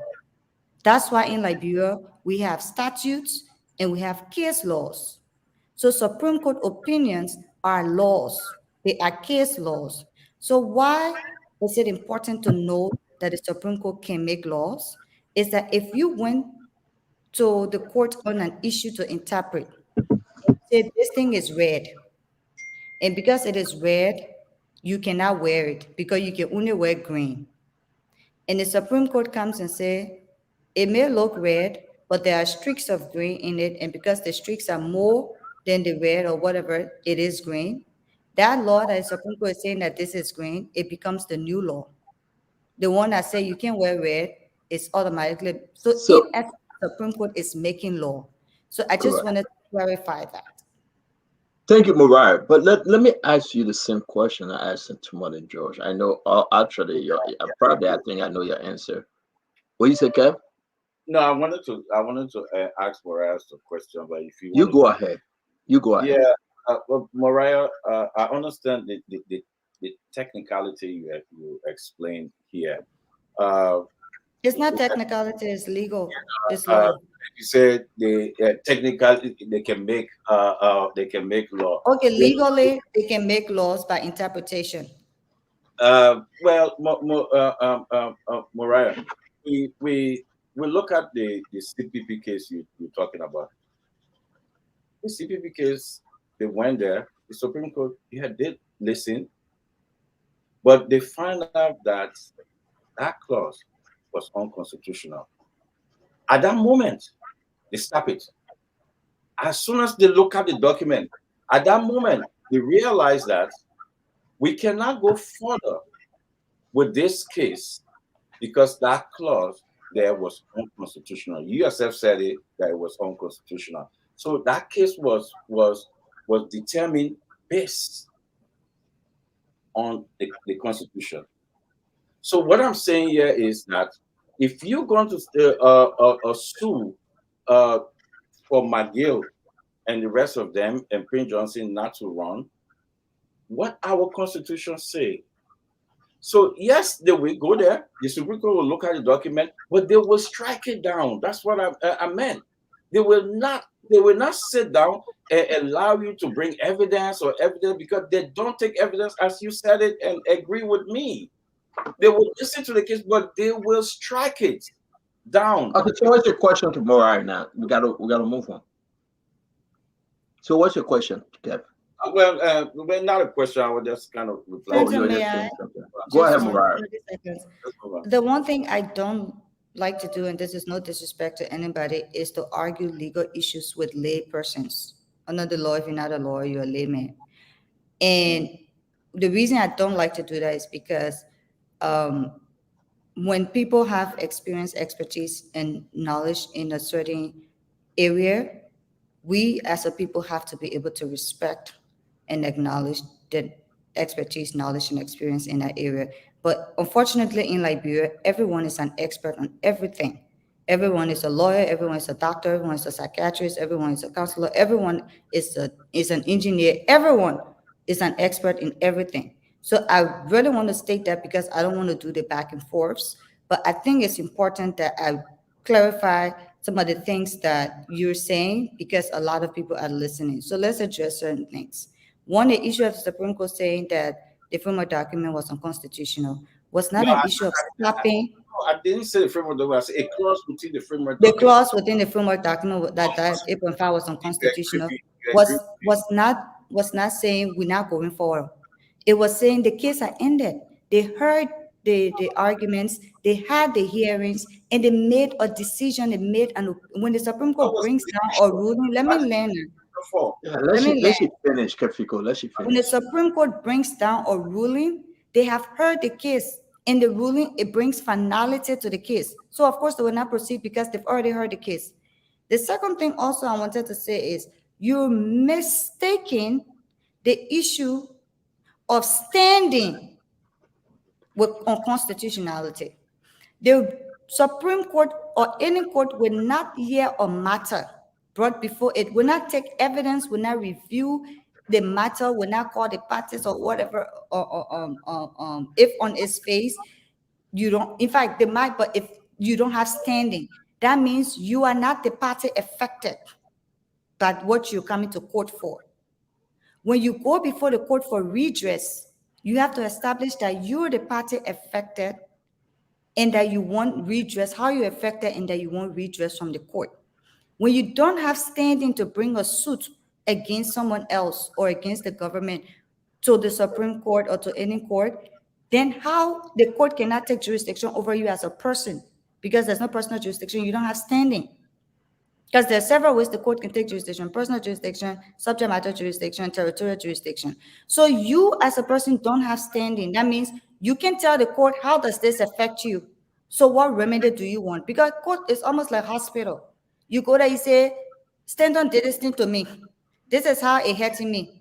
I come to you for you to give me redress, to help me address my injury or my pain. So what you're asking the court for is relief from that injury caused by the actions of the other party. So if you go before the court and you don't have an injury or you're not the person who is injured, how can the court give you relief? So the court cannot hear that matter because you don't have standing. And I think that's why you're confusing with the issue of constitutionality. Okay. Constitutionality, the court has So to hear let the matter to determine whether or not it's constitutional or it's not unconstitutional. But on the issue of standing, if you don't have standing, the court can go into the matters much because what is your injury? So let's just move on. My closing question, and then we will do our closing. I would like to start with real quick, guys. Dr. Richardson, you go Sintomon and George. Kev Hassan will go back to Mariah. Knowing everything you know about this sanction issue, I'm not talking about the one which is to come, no, because December 9 is next Friday. Those folks that were placed on sanction, including Prince Johnson and Van Sherman, do you think by any chance, with everything we are hearing from the American, the ambassador spoke a few weeks back, do you think that there will be a way in which these guys represent the counties that they will run comes October 10th, 2023? That's an interesting question, Stanton. Uh, the political officer did say that Liberia is a sovereign country. However, like I said, the United States expect a certain international conduct. There's a norm that they have for people in leadership. There's a norm that they have to follow. They have to at least respect humanity. They have to at least try not to be corrupt, and they have to not engage in economic crimes. And these guys have been there's been levied. They've been penalized for these issues. So I'm trying to think about how they're going to conduct business for the different areas that they're trying to run in. Like, for example, what if there's a conference on gender issues that would benefit women of Margibi County? And it's been sponsored by USAID. USAID is a U.S. funder, basically. How is Margibi people in Margibi or McGill going to represent his people right in Margibi? In fact, there was something that was just held, I believe, in Bond County. The activist 16th day of activism for women were held. So how are we going to utilize this kind of transactions, this certain transaction? I'm going back to it. In the American, they were interested in using such a vague word, certain transactions. How is McGill going to represent his county? Or how is Bill 12 going to represent the people of River G when a lot of our funds come from the United States, even in our country and outside of our country? So I believe that they can't do that fairly with this sanction over their head. But I can't state whether, again, if Liberians look at them and know that they have all of these penalties um, over their head and still say we're going to vote for them, it's they should just know that they're not going to be represented fairly at all. And I just wanted to Thank you. speak lastly on the issue of proof. Okay, United States government. Somebody said, "Oh, they have no proof. They have no evidence." I don't think that these people will levy all these penalties against three people without and just poof out of the blue sky. Okay, I find that hard to believe that a government such as the United States would do that. So I do believe that they have evidence. I will not minimize, their words, their charges. Basically, it's not charges because it sounds like a legal term. I will not minimize, uh, the things that they accused Miguel Tue and Serena Sifa. So I will not minimize that. It is up to our government to to implement legal actions. There is up to our government to do investigation. The labor calling you, say, Mama, answer him. Yes, he is. He's right to my door. You can hear him, right? Yeah. So just close on this, and our government is trying to tell us that they are incapable, they are unable to implement legal action. This is what the stall is all about. That's my understanding, and I don't understand. I just don't understand that. How can the entire government say our justice system is incapable of, uh, you know, finding evidence beyond reasonable doubt that these people committed these crimes. It's just unheard of to me. However, But I don't think. the president did suspend them. So this is But the but question too. Why? So the president suspended them, but then we just stopped it. There's no illegal action for thank suspending. thank you, Dr. Richard saying. But actually, though, Sintomani George, does America care? Do you think they care as to let's go to court and prove our case? This is they put sanction Nah, on them. they're They're not going to go moving. to court. Yeah, America issued they're, a sanction. They're done. they're done. They're moving. When But they don't need anybody to validate it. That's They, but they've done their investigation. They yeah, have with what I have, evidence. only thing I was still not to share. But they are saying that listen, there's nothing to go stand in front a Who's lawyer and judge? say this is our case and we are saying this. No, but they are also saying, Sintomani George, the president should be wise. The president should be wise. The government should be wise, and the people of Liberia should be wise, because that's the reason why the ambassador came out to say he reaffirmed that doing businesses with them will be a problem. So then, one may ask, what about Vanna Sherman and Prince Johnson? Then you know what the answer was? There was sitting senators prior to their sanction. So can they run now? Would they be accepted? So I go ahead, but Sintomani George. no, let me tell you. I think when I said it, somebody don't know. Prince Johnson, pretty smart. Why did he came out with that thing? They feel that he said, "Oh, if we are on top of me, we're not going to support you." Then after he also appeared, he said, "Oh, the president called me and said, I wait for him that he come back." He doesn't know very well that he want to negotiate now so that when the time comes when he can run, whatever he's not negotiating for, whatever he will get from it, he all said he will focus on his school. But no, but Speculation on that. in May, Speculation. Don't pull out the in May, family line. no, but May 23rd, 2007, the U.S. government issued a sanction, right? The regime of President Taylor, they were targeted sanction directed at regime of President Taylor officials, not against the country Liberia. And the same thing they're on right now, on that path they're on right now. The U.S. government will not give Liberian government any reason why they sanction the officials. Okay? But now if I were the president today, President we are, I would think twice about the people close to me, my right hand man, my lieutenant, my most trusted confidant. This is a guy who I trust, who I talk to in the morning when I get up and before I go to bed. They can't sanction this man. They men over this guy, this man who are practically running the whole show. President we are serious, but then if they come this close to me, they will not sanction me per se as a sitting president, but they come this close to me, I will start thinking twice that why they come so close to me. Okay, a lot of reasons behind it. So if we are expecting the U.S. government to issue a reason, give reason why the officials will make a mistake, they will never send a sanction on Vanessa Sherman and Prince Johnson and Prince Johnson. They will give reason. They've been done with it. Okay, and so right now, as we are hearing this thing in the air, what will happen in 2 weeks from now, next week or so, we'll just see what happens. But we're still, our ears are open, our eyes are open, and we all trying to listen to what's going to happen. But I know very well that the U.S. government is monitoring our country seriously. They've been following development in the country. They have been monitoring LAC, the corruption agency, to see what the audit report have been done from LAC, and they want to know what the outcome of it. The minister of justice he's yet to prosecute anyone.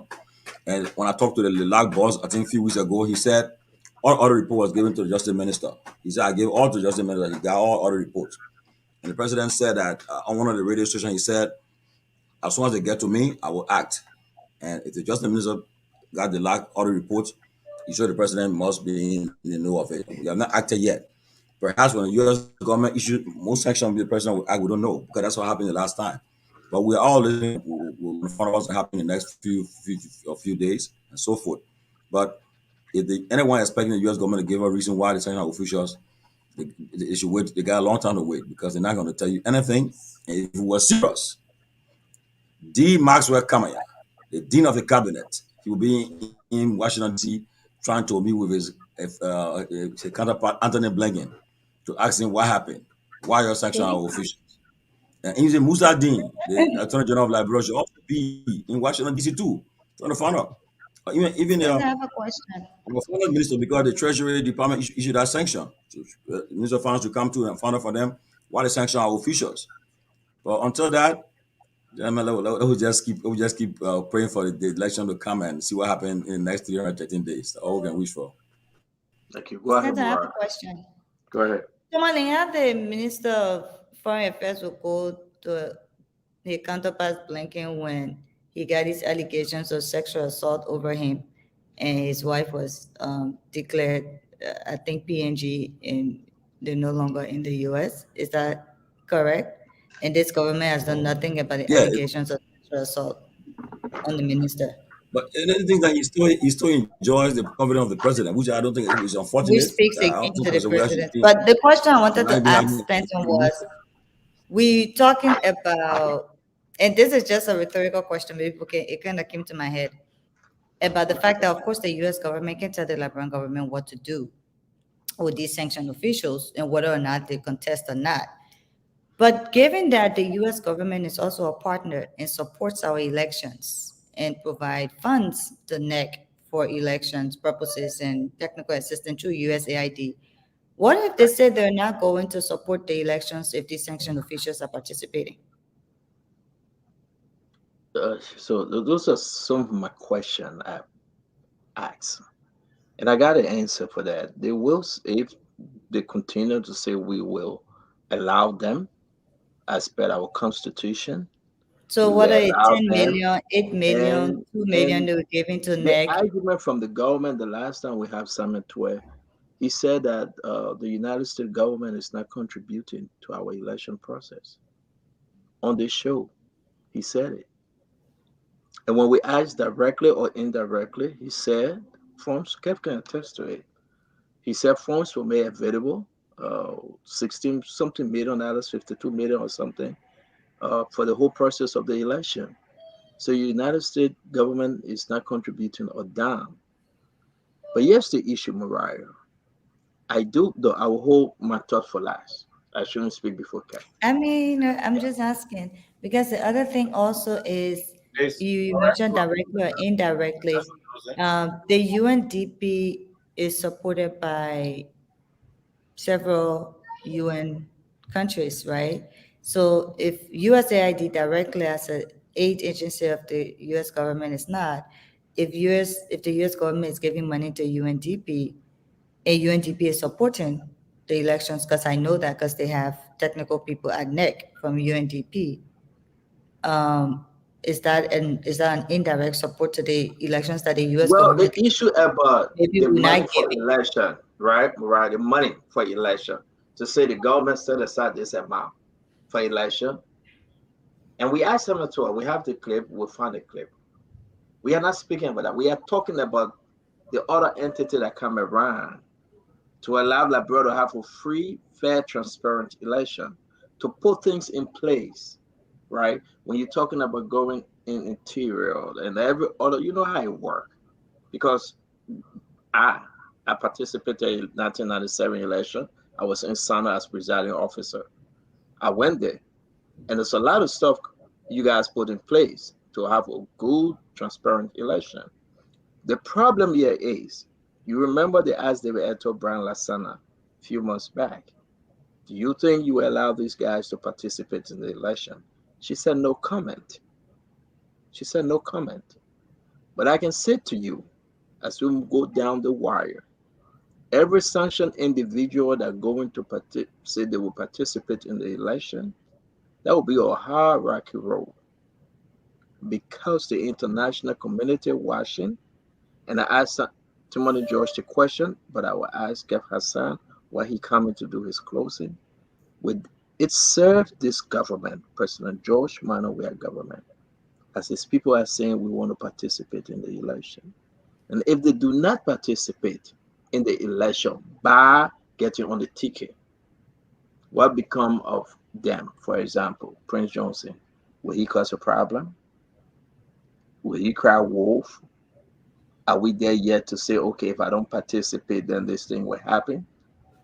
I think those are the questions that the international community are looking at, and they have found a conclusion to that. And I will say this on the show after Kevin Murray speak. I know my own feeling. Those I spoke to, I know exactly what they told me and where they are leaning. And I believe that Liberians should hear it tonight because this is a very serious issue. It will be better that I wait after Kev. My brother Kev Hassan, incorporate this in your closing as well because it's Yeah, 6:40. I want to ask your favor. I want to ask you a favor. Can you play that tape um, from the Which OKFM? one? The one for the OKFM. Can James play that tape? I want to get some of my closing from there. Can James play that tape? James, can you play the clip, please? Just a couple points that I'll make, and I'll turn it over to Kemper. Just for callers' information, these designations they come from a law that was passed in the United States, and so this is not under international law or any other country's law. So the designations, Global Magnitsky Act of 2017, this is under U.S. law. My colleague mentioned before there is a process for delisting, but again, this is not a criminal prosecution. This is not a criminal procedure. It's not a court of law, but there is a procedure in place if people do want to contest, the designation.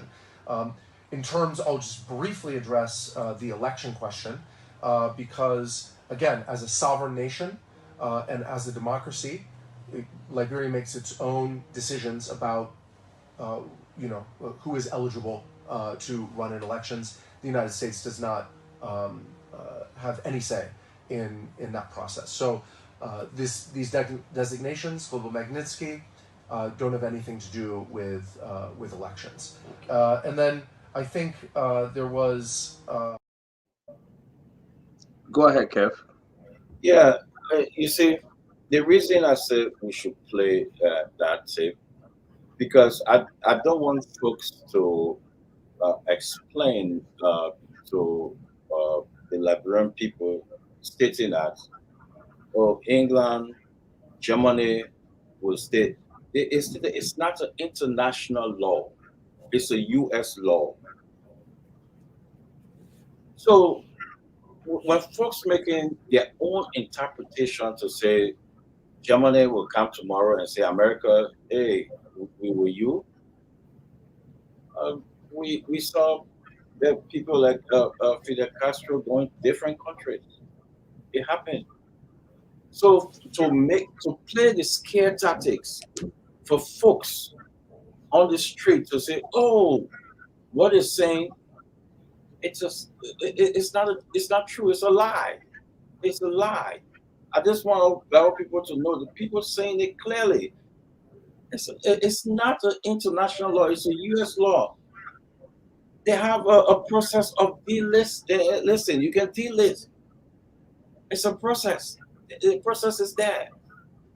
So this data is an allegation, and the key word is not a criminal proceeding.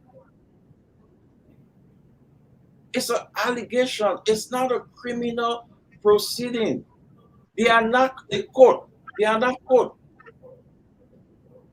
So to give a lie to the Liberian people, stating that, oh, the American people will say this, the American people will say that, but the American people speaking, they spoke. So you're telling me that I shouldn't listen to this gentleman, but I should listen to another person. I should listen because you're trying to play the scare tactic. And he also said, Liberia, they have their own law. It's a democracy. Everything is there. So how can folks come and say that Great Britain and giving the people complete lies? So you're telling me we shouldn't believe this guy? No, don't believe him. And I met a gentleman a couple of days. from USAID. We had a serious discussion. He going to Liberia in January. The American government saying on this on their role on this election, so they are moving on. But folks are telling people that no, the American people say this, the American people say that, the American people say that. It's complete scare tactics. We have seen this movie before. No part in our law will state that this five gentlemen, including uh, uh, including the Prince Johnson and Fanny Sherman, cannot run. It's a fact. It is a fact. It's there within our law, unless they amend the law. So to come here and tell the Liberian people and say the American people saying this, why the American people saying something and they saying something else? Can anybody tell me what this guy is saying? That's not the voice of the American? Or you can tell me this guy is playing tricks on us. Oh, he's a criminal. He's not saying something. If we want to get the facts of this discussion, I will urge everybody to go and listen to this tape. Don't listen to the opposition. Don't listen to the opposition. The opposition do have a duty to scare you because all the opposition is doing is a lie. Don't listen to the opposition. They will scare you. They will interpret the law according to their own beliefs. I can bring another lawyer on the show, will interpret the law. It's the way to see it. So I'm saying to the Liberian people, go and listen to this tape and get your answer. Not the opposition lawyers. They're going to scare you. Period. Thank you, Ken. Mariah? Thank you, Stanton. And I just want to clarify a few things. International law is not about internationally. I travel internationally. I did this internationally. I did that internationally. That's not the essence of what is referenced when international law is used. International law is a body of law. You got criminal law, you got civil law, you got torts, you got property law, you got different kinds of law. International law is a body of law that is binding on all countries. And they include the International Treaty on Civil and Political Rights, the International Treaty on economics, social and cultural rights, the International Treaty or Covenant on eliminating all forms of discrimination against women, and there's one on the law of the seas or admiralty or maritime. Those are established international bodies of laws that are binding on all countries. So when you say international law, that those laws you're referencing. When that gentleman said the Magnitsky Act is not, these sanctions from the Magnitsky Act is not under international law, he was correct and he was clear about it because Magnitsky does not fall under these bodies of laws. And he clearly said it's not binding on other countries, it's only binding on the USA. So when people speak about international law, they should not use international in the layman's sense. It is a specific body of law that is binding on all parties, on all nations. And if an action is not from within that law, it is not binding. And we've said that here several times that these Magnitsky sanctions are only binding on the US. The conversation around Britain, Japan, and other countries discussing the issue of reciprocity, again, it comes down to comprehension issue. That conversation was clearly about, Stanton, what you mentioned on the topic or the theme for December 9 about Uniting against, yeah. uniting against corruption. Mhm. And our conversation around that theme was, this could be the word uniting and saying, maybe we need to start recognizing sanctions from other countries in the case of reciprocity, that if you do your own, I do my own, you recognize my own, I recognize your own, because as it is not recognized under international laws or binding on all nations. So sometimes when we have conversations, it's important to comprehend what is being discussed so that when we want to respond to it, we can respond in a way that makes the public believe and know that we actually have a good understanding of the conversation under discussion.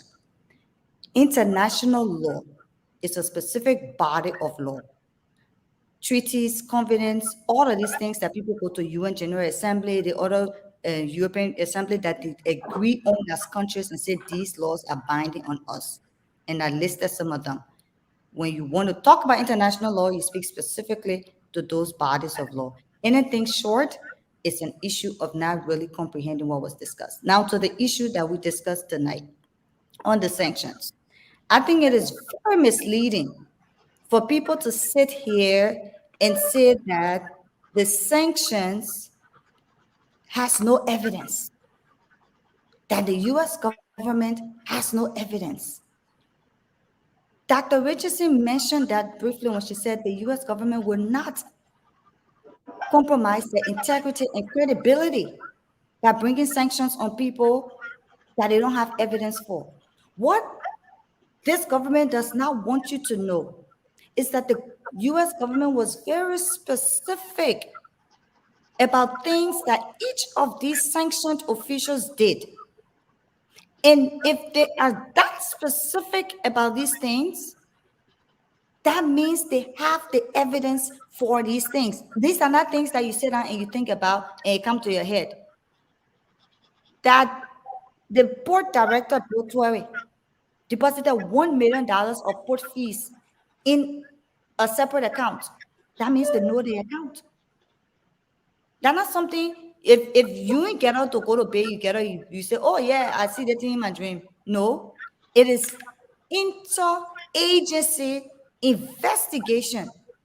Credible institutions in the US, the CIA, the FBI, the Treasury Department, inter-agency investigation. I mean, not even one agency investigated this thing. They all work together and double check this information and they have the facts. For anybody to sit here and say the US government is lying and that they got no evidence and that they just decided to target people, yet that person is enjoying the credibility of these very agencies that are providing them with protection in the US. But they're questioning their work because of politics. The US government was also very clear as to what each person did. And you could go down the list of the things that they cited. They said McGill used government funds allocated to other government institutions to run his own projects. Those are specific facts. He made off-the-book payments in cash to senior government leaders and organized warlords to threaten political rivals. Specific facts. He received unjustified stipend from various Liberian government institutions and used his position to prevent that from being discovered. Facts. He regularly distributes thousands of dollars in undocumented cash to other government officials for both government and non-government activities. Facts. They clearly stated he manipulated PPCC processes to award multi-million-dollar contracts to companies in which he has ownership. Facts. And we sit there on the show and say that those things drop from the sky, that there's no evidence to it. Come to CFOS. We clearly stated that CFOS. Don't go through all of that now. We're finished with time. No, 30 seconds. don't list 30 them seconds. all. CFOS developed close relationship with suspects and still I wanted to speaking ask you, what with was it suspects of criminal. Center not protected. No, I just want you to say. You With can't say fact suspects of without calling. criminal investigate. Stanton, please take control. CFAs develop close relationships with Jeff, suspects Jeff, of I will give you time. Let Mariah criminal finish. investigations and has received bribes from individuals in exchange for having their cases dropped.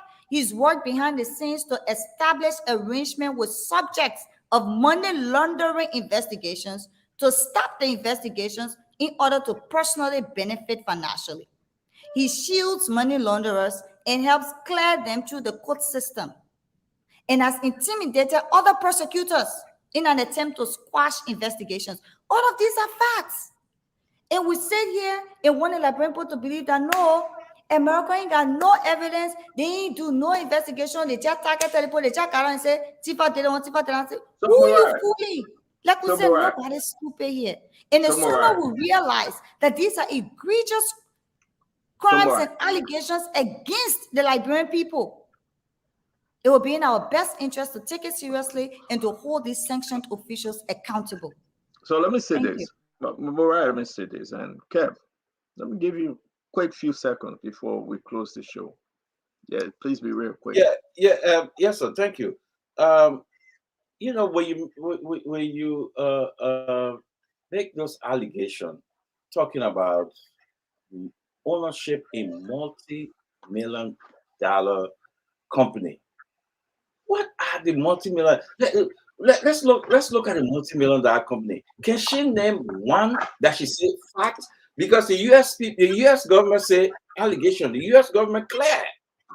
The U.S. government clear. There's nothing the U.S. government saying that it's like this. They said allegation. She said fact. Because as a lawyer, and she's saying fact without any evidence, that I will question her. So hold on. Answer the question, because your question is a unique one. So hold on 1 minute, Kev. So answer the question whether it's fact or it's That's why I'm asking her now. The U.S. allegation is a fact.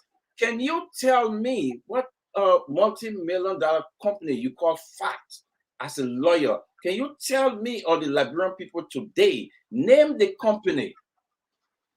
Don't send me to the American. American says allegation. You say it's a fact. Can you name me one company that you can call right here today? I can answer the question now. Yes, ma'am. I'm not asking you. I'm asking Stanton. He's the moderator. Go ahead, Mariah. Thank you. The first thing you need to ask yourself is, what is an allegation? And again, I've said it multiple times on the show that I don't like repeating myself, because I don't think, I'm not a kindergarten teacher. Allegations are statements of facts that are yet to be proven. Facts, whether it's proven or not proven, is facts. So if someone says allegation and I say fact, that is the same thing.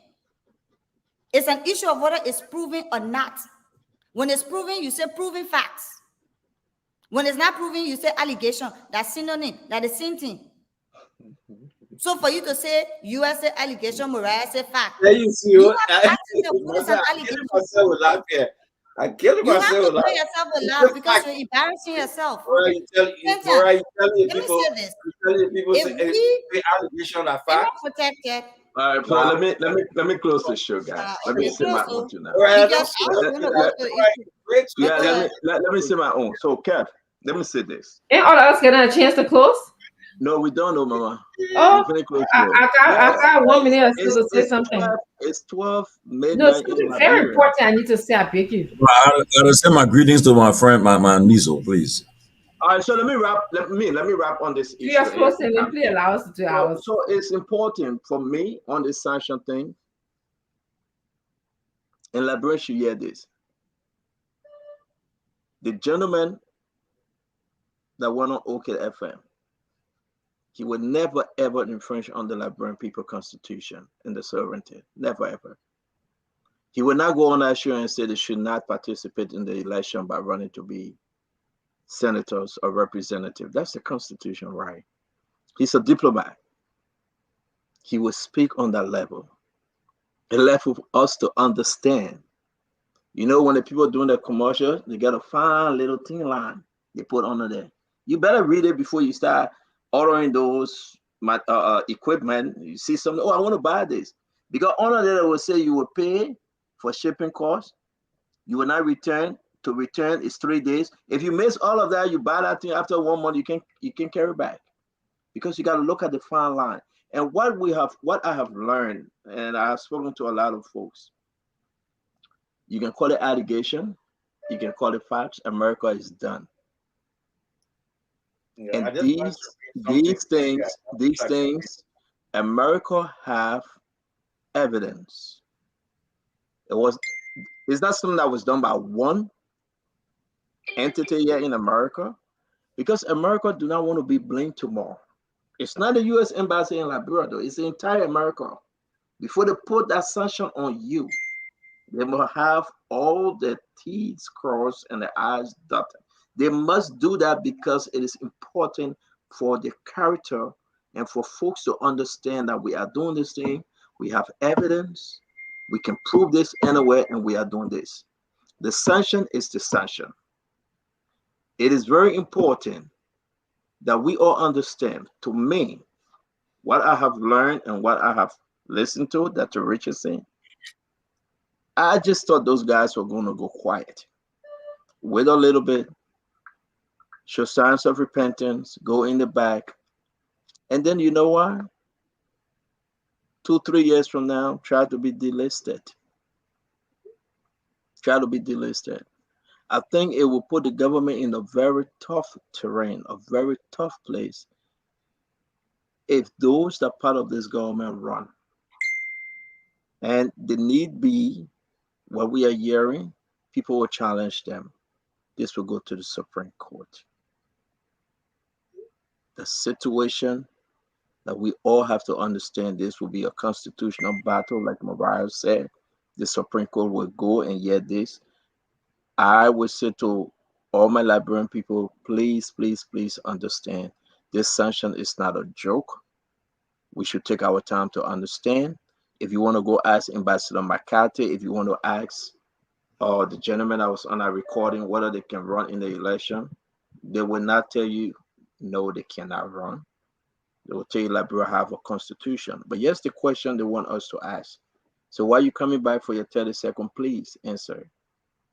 If you have 5 members of the Senate or representative that are unsanctioned, would the American government do business with the Senate? If you have 5, 10 of them unsanctioned running, do you think they are going to do business with those senators? And if you put the senators in chairmanship position, executive, judiciary, national security, do you think America going to do business with them? If America cannot do business with them, where are we as a country? Where you go first? If you have them, for example, Vice Chairman, Prince Johnson have to remove himself because of tension. Do you think America will do business with those senators that cannot travel? Those senators that cannot use their money, they don't want to interact with them. What would the next government be like? Having 5 of them on a sanction. So that's for the Liberian people to decide. I'm not sure whether we want that situation for ourselves. But in terms of America not working with people in the Senate, I think the good case is with Prince Senator Johnson. Johnson. He was chair on defense, and America works directly with defense. In fact, they, as we know, train our army under Madam Sharif. So they have a stake in our defense and the Ministry of Defense, the Judiciary Committee on Defense, both in the Senate and the House. So they work directly with that, and they were clear about not working with Senator Johnson as chairman on the Senate Committee on Defense, and I believe he was replaced. Um, Senator Sherman, Sherman. Senate Committee on Judiciary. I don't think there's a direct working relationship that the U.S. has with judiciary and stuff. So they didn't make those. They didn't take that position with that because they're not working directly with judiciary. And so maybe the question is, if these senators or representatives get elected, maybe they will not appoint them to committees on specific issues that America is working directly with. But the point is, to what end? Because of what? Are we going to put the country's interests aside for a few persons? Are we going to have the country suffer whatever consequences there are because we refuse to hold people accountable? We need to ask ourselves as Liberians, do we like these people more than we like ourselves? And these are not people who, of course, they're not perfect human beings or anything, but these are people who have credible, information that they have stolen from the Liberian people. They've stolen public monies. They were sanctioned for public corruption. And are we going to allow the president to continue to shield them, to protect them against the interest of the Liberian people, against the interest of our traditional partner and ally, the US government? Who benefits? Who benefits from all But of this? what we leave, let move from around. Let end this show. Let end this show, and we'll have a wonderful one tomorrow. Sintoman and George, why haven't the government, President George Manawe administration, uh, why haven't he taken control of this back and forth? Why are they so mute? Like, don't you think Justice Minister should have having a press conference?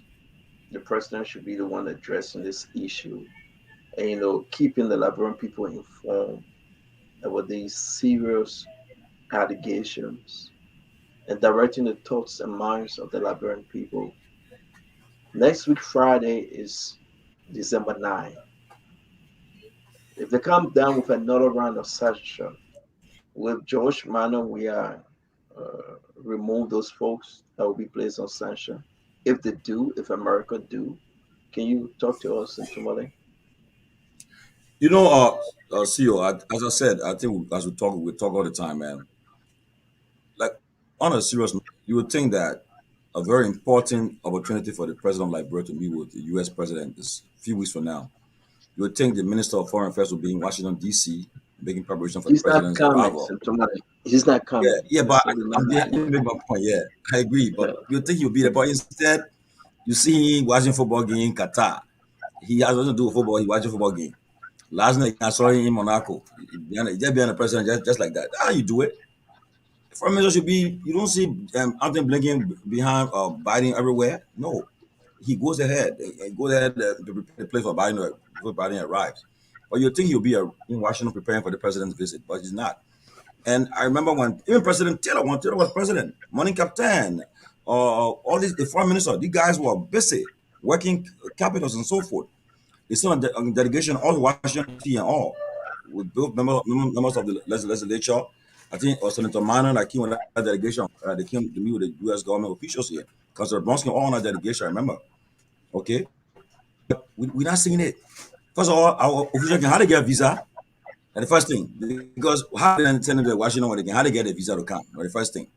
So I don't know whether they put taking our government serious or not. We don't know because if I mean, during early administration, you didn't hear about people being denied visa, official government be denied visa or lawmakers and so forth. They didn't even have to appear before the U.S. embassy. They wrote a letter on that note, sent it to the U.S. embassy, and those who come country will come. We're not seeing it with this administration. Number one. Number two, uh, you would think that by now we have made representation to the U.S. government, as I said earlier, to discuss about this issue. We are not doing it. So we're behind time, Stanton. We're behind time. And the session will continue to hold and it give the people more latitude to impose sanction on our officials because they know that they don't just take us, they're not taking us serious. Okay? Not taking us serious. I want to know what high level official US government have gone to Liberia the last 5 years. President Salih administration, we saw George Bush went there, Hillary Clinton went there. I mean, what high official government besides? I think the highest that went there to our country was during the president inauguration was Assistant Secretary of State. I Donna think on low. Bash and the Black Caucus Yeah. So I mean, we're not congressional seeing kind of a delegation. visit taking place, these kind of interaction taking place. We have lobbyists that are paying thousands of dollars there in Washington D.C. What we're paying in all the money for? We want to turn around and impose sanctions on our officials, huh? On a serious note, I Did you mean, pay we're them not the seeing it. money, or you say you will pay them the money? Which one? They're Did paying, they pay they're paying them? the lobbyists money to do better job, not to Did they pour pay them our the conflict in our money, center. or they said they would pay them, or they were taking them on Well, last credit? time I saw, we paying, we But were let's move supposed to on. pay. Let's end our No. The last time we saw, you saw it. They said we're paying that almost that 900,000 yet. revolving door, my man. Listen, when we used to change money, they call it dimension, rewind. And you know that I see rewind right what. there. I know that you keep money because Mariah, one side joke. Still know what he can never. They can not mistake with money. When about checking money, everybody he will not mistake. He can check it. You know the money can be six. I can stick together, right? He can never mistake. He didn't giving you it out. Oh no, money changer. Yeah, make it. I think he can do that. This when you checking it, he can never make mistake. Or say he made mistake. One extra. People say, don't mean that pocket. Don't mistake. Forget it. But on a serious note, yeah, but Yeah, please let me close so I can go. yeah, but I just want to before. Yeah, Tommy, go ahead. Judge, go ahead. Let me say this guy, man. We gotta go to finish up, Judge. Yeah, so let me get this guy. My niece in Australia, she graduated from Australia school, high school. Our man Patrick Bordeaux Kennedy's daughter, Angela Kennedy. She graduated with flying colors. Let's congratulate her. Angela, thanks beautiful. so much. What's her name? Angela? Angela Kennedy in Australia. Oh, very nice. Very nice. Yeah. Congratulations, Angela. Let people like bro, that's all. Let people like bro, that's all. Thank you. Kev, you go ahead now, Kev. Then Dr. Richardson will take us home. Okay. Yo, open my guys in studio, Mariah. You can hold it, guys. It's past 12 o'clock. I need to go to bed. Yeah, open my guys. I didn't one person stay up past midnight. All of y'all yesterday got evening hours. Yes. Mariah going that bro, Mariah, yeah, blinking, yeah, blur, everything you're going. Mariah, let Kev close. Yeah, close your show. Let me go. Let Kev close. Mariah confusing people. We don't know what if and a but. But go ahead, Kev. Mariah will be a few weeks from now. We'll see her. We'll see her this time around. No, I'm not coming on that trip. I got a petition at the Supreme Court on Monday. Okay. So, Kev, go ahead, close real quick. Okay. Let me make this thing clear to Anthony Moriah. You talk about allegation is a fact. You know, it's not. And it's a claim of assertion that someone has done something illegal or wrong, typically one made without proof. That's allegation, one made without proof. Fact, a thing that is known or proved to be true. I want people to go to the Google and Google facts and allegation. So when you come on here and tell the people the reason she could not answer my question because she don't have facts, that Minister McGill. So what she did, she pivoted. I received text on my phone and say, what she's saying, that's not true. A lot of text coming in to say allegation, that fact. I'm saying to Anthony Moriah, as a lawyer, can you explain what are the facts you're talking about? Tell us about the multi-million-dollar company. But she's not explaining. All she's doing is, oh, you cannot get in, oh, you this, oh, you that, oh, you explain this. Let's leave all the pettiness and let's explain this, because allegation is different from fact, and that's true. If you just take your phone, the professor here, she can make it clear if she want to be clear today. That it's not the same. It's not the same. People who watching us can go to the Google and just put allegation and see what coming up. Put fact and see what coming up. Fact is something that proven true. It's something that you can prove true. Allegation is something that it's not proven. It's there. So why will someone just look in the eyes of the people and tell them? My phone started buzzing when she said that. I'm sure a lot of people will take that clip and pass it around, maybe this evening, and pass it around and say, why will she come up and say allegation and fact? You say you bust up will laugh. You know. I'm just saying that if you want you know, out there and you want to talk about your guy, one thing you should not do, don't try to brainwash the people with lies, because some kid out there, some sixth grade kid out there will say Anthony Moriah say allegation and fact that is same, or it's the same thing, or improving this. No, one allegation is something that is not proven. Fact is something Okay, that is you make proving. your point, Kev. So You make your point. when I say it's a fact that Stanton Witherspoon owns TV, it is a fact. That's not a fact. That's not a fact because I'm not the owner. Kev Hassan is the owner. No, my man. Stanton, Can I close now, people? But Kev, you make your point. You make your point. You're the owner, my man. You're the owner for Spoon. I'm not the Stanton. owner. Can I close now, please? I'm just saying. So we cannot just say something. And the thing is, you said something yesterday, which Stanton was I want to say that we should make clear. We should stop the personal attack, whether it's family, whether personal, and let's stick to the issue. Let's stick to the issue. The kindergarten, your this, your that, your this.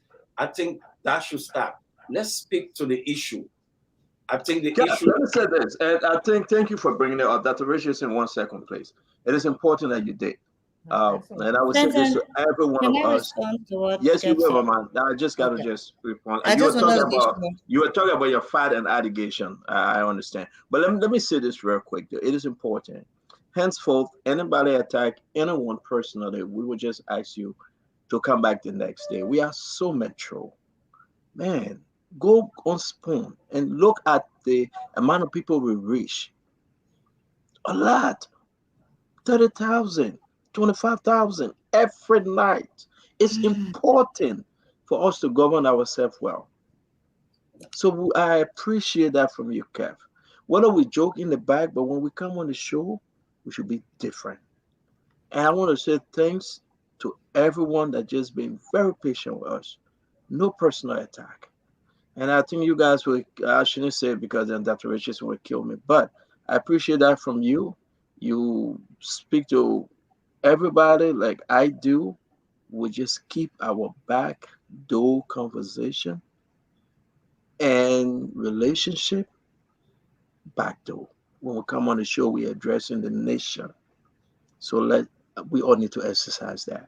But let's go to the fat and fission, the fat and not fat. Can I just I'm done with close that. before I don't end know. the right? You know what? When I was Dr. in, hold Richardson. on, hold on. When I was in school, I know I passed. When I was doing my RN program at Jersey College, I know I was successful. I don't know how I passed in English because I don't know my subject verb agreement very well. I tried to, but you know why? Let's pass on this one tonight. It's Dr. Richardson. Stanton. After Dr. Richardson, Mariah, Listen, you will take I us just home. give After me Dr. 30 Richardson, seconds. after Dr. Richardson, let's see have a 30 After Dr. seconds. Richardson, you close your show.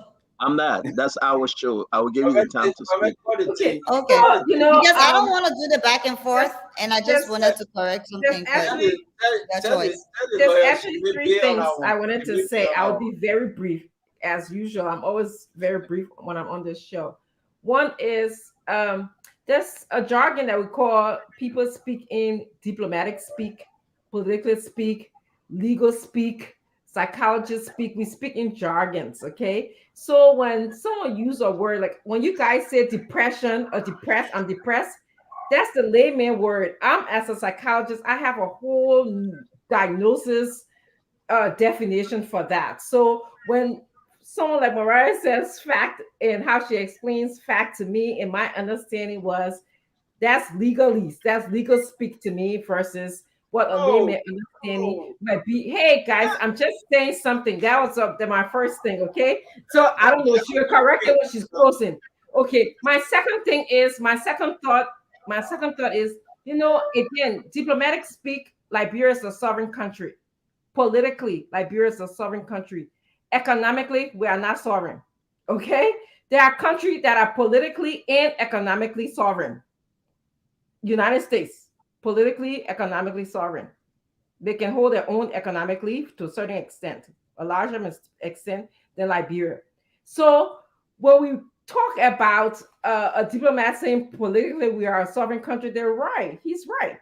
But we are dependent on the United States economically.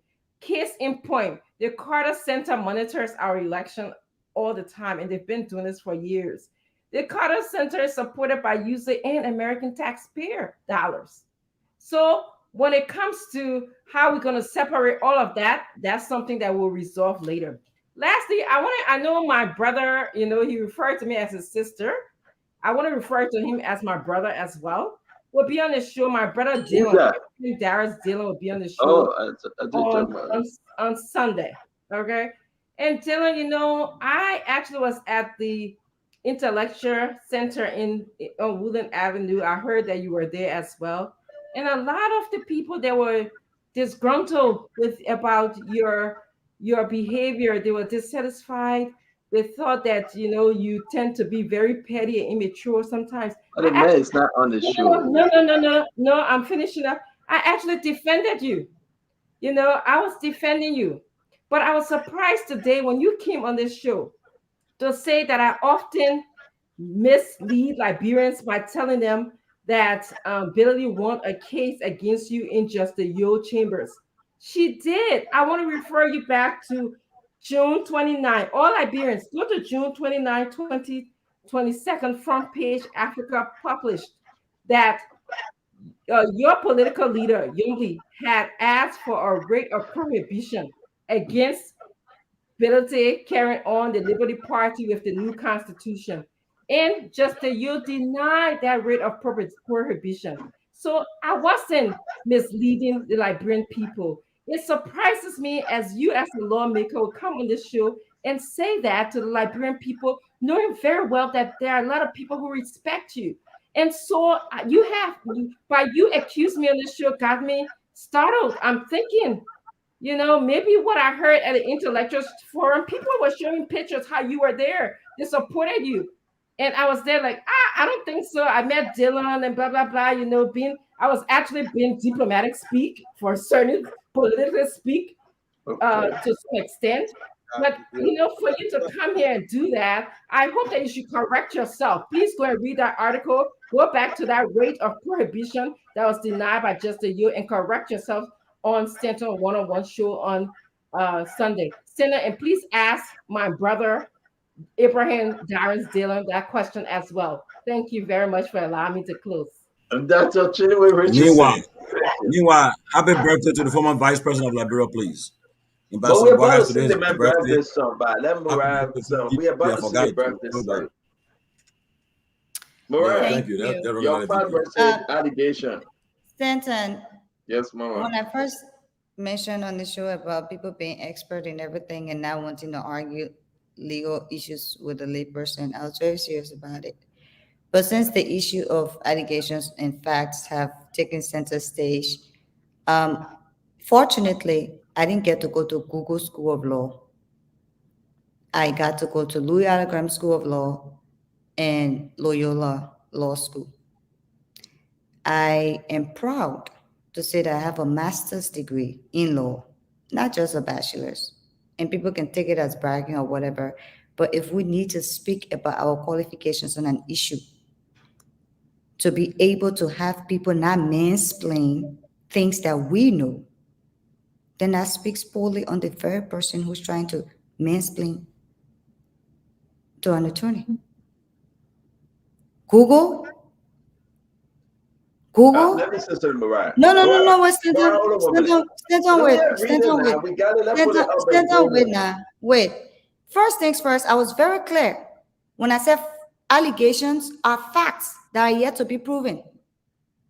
They're facts that are yet to be proven. You can have proven facts and you can have allegations. Allegations are facts that are not yet proven. And I was very clear about it. So if you say allegations, Let me listen, read this. if your definition of allegation are claims, what are claims? Everything has a definition. What are claims? Claims can be facts. Claims can be value. Claims can be. So if you still using a definition from on Google, and even if Stanton, I sent you something from Cornell Let me University. put it thing up. That's why I said, Yeah, let me people put it they want up. from Cornell University Hold on up. Yeah, let me put it up. When I was doing my nursing program, Dr. Richardson, one thing they always told us: do not reference Google when you're doing the research. Do not reference any one of those search engines, right? That, of course, I know better. But legally, this is Cornell Law School, Legal Information Institute. An allegation is defined as claim of fact, not yet proven to be true. In the lawsuit, a party puts forth the allegation in the complaint, indictment, or affirmative defense, and then uses evidence at trial to attempt to prove the truth. Now, you remember when you said jargons? You remember when you say people use it under their own discipline? Under the law, Mariah would say this, that's exactly what they do. But if we open the lexicon dictionary, the definition may be different. So, guys, we got to go home. Mariah was speaking from a legal standpoint, and Kev was speaking from a Google standpoint. So, I believe that Kev, you are correct when you talk to that sixth grader. Mariah, you are correct when you're speaking legally. And that's where we are. The argument will not hold water today because if you say fat, not legally, people will understand fat got to be proven. She said that's a fact. But she was speaking from a legal standpoint. That's why she positioned herself legally. So I think this end the conversation. I want to say to every one of you, Jose Yima Barka birthday. We cannot leave. Let's sing a happy birthday. Happy birthday. Happy birthday. Happy birthday. How are you? That Unifa you reach so far. Mariah, you can't go there now. Happy birthday to you, You dear. cannot reach to the how are you first. Let's start from the beginning. It's happy birthday to you. When you get run to the how are you? Happy birthday to you. Happy birthday to VP Parking. Let me see Happy birthday to JMB. Happy birthday to JMB. Let's sing it again, man. Happy birthday to JMB. We want to wish him well. We want to wish him long life, good health. We want to wish him the beauty of God's grace. We say keep strong. May God bless you. I mean, today I seen pictures. I will call him after the show, and I seen folks, they're drinking wine, the UP folks around him, they're celebrating with him. That was a very, very good moment. But we wish the ambassador, the former vice president, happy birthday. Happy birthday, JMB. Happy birthday. It's a Kev. You didn't say happy birthday to JMB, Kev. Happy birthday, JMB. I know that birthday. Today is a birthday we're telling you. Are you going to say happy birthday to him? Happy birthday. Be careful, Lunya. Let's go.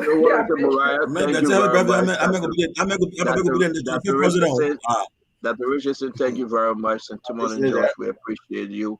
Kev Hassan, thanks. As always, tomorrow we'll be here having a wonderful time. Something slipped out of my mind. Can you give us an update real quick? Those guys are in South Korea that they charged. Today was supposed to be the trial date. Yeah, I think they're going to trial. Okay.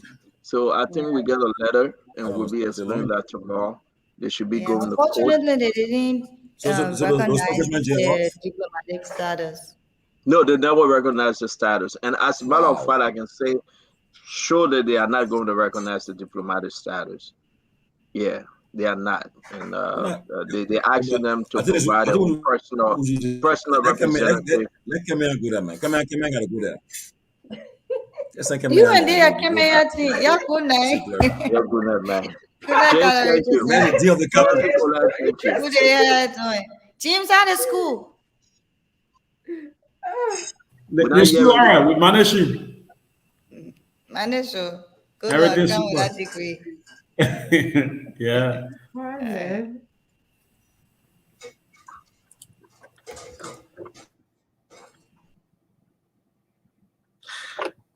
Okay, folks, that's how we like to draw down the curtains on this edition of the program Spoon Talk. We want to say thanks a lot to all of you out there for following up. The program has been live on Spoon 107.5 FM, Fabric 101.1 FM, and Super 95.5 FM. And of course, on the different social media platforms, Spoon TV Live, Fabric TV Live, on Facebook, Spoon Talk Live on YouTube, and other platforms. We want to say thanks a lot. The invitation is yours to join the station or any of these platforms tomorrow for another fascinating edition of Spoon Talk. Until that time, have for yourselves a God bless day. Bye-bye. James? Good night, bro. Yeah, good night. See you again next Tuesday. Oh yeah, most definitely. All right, Chief. Okay.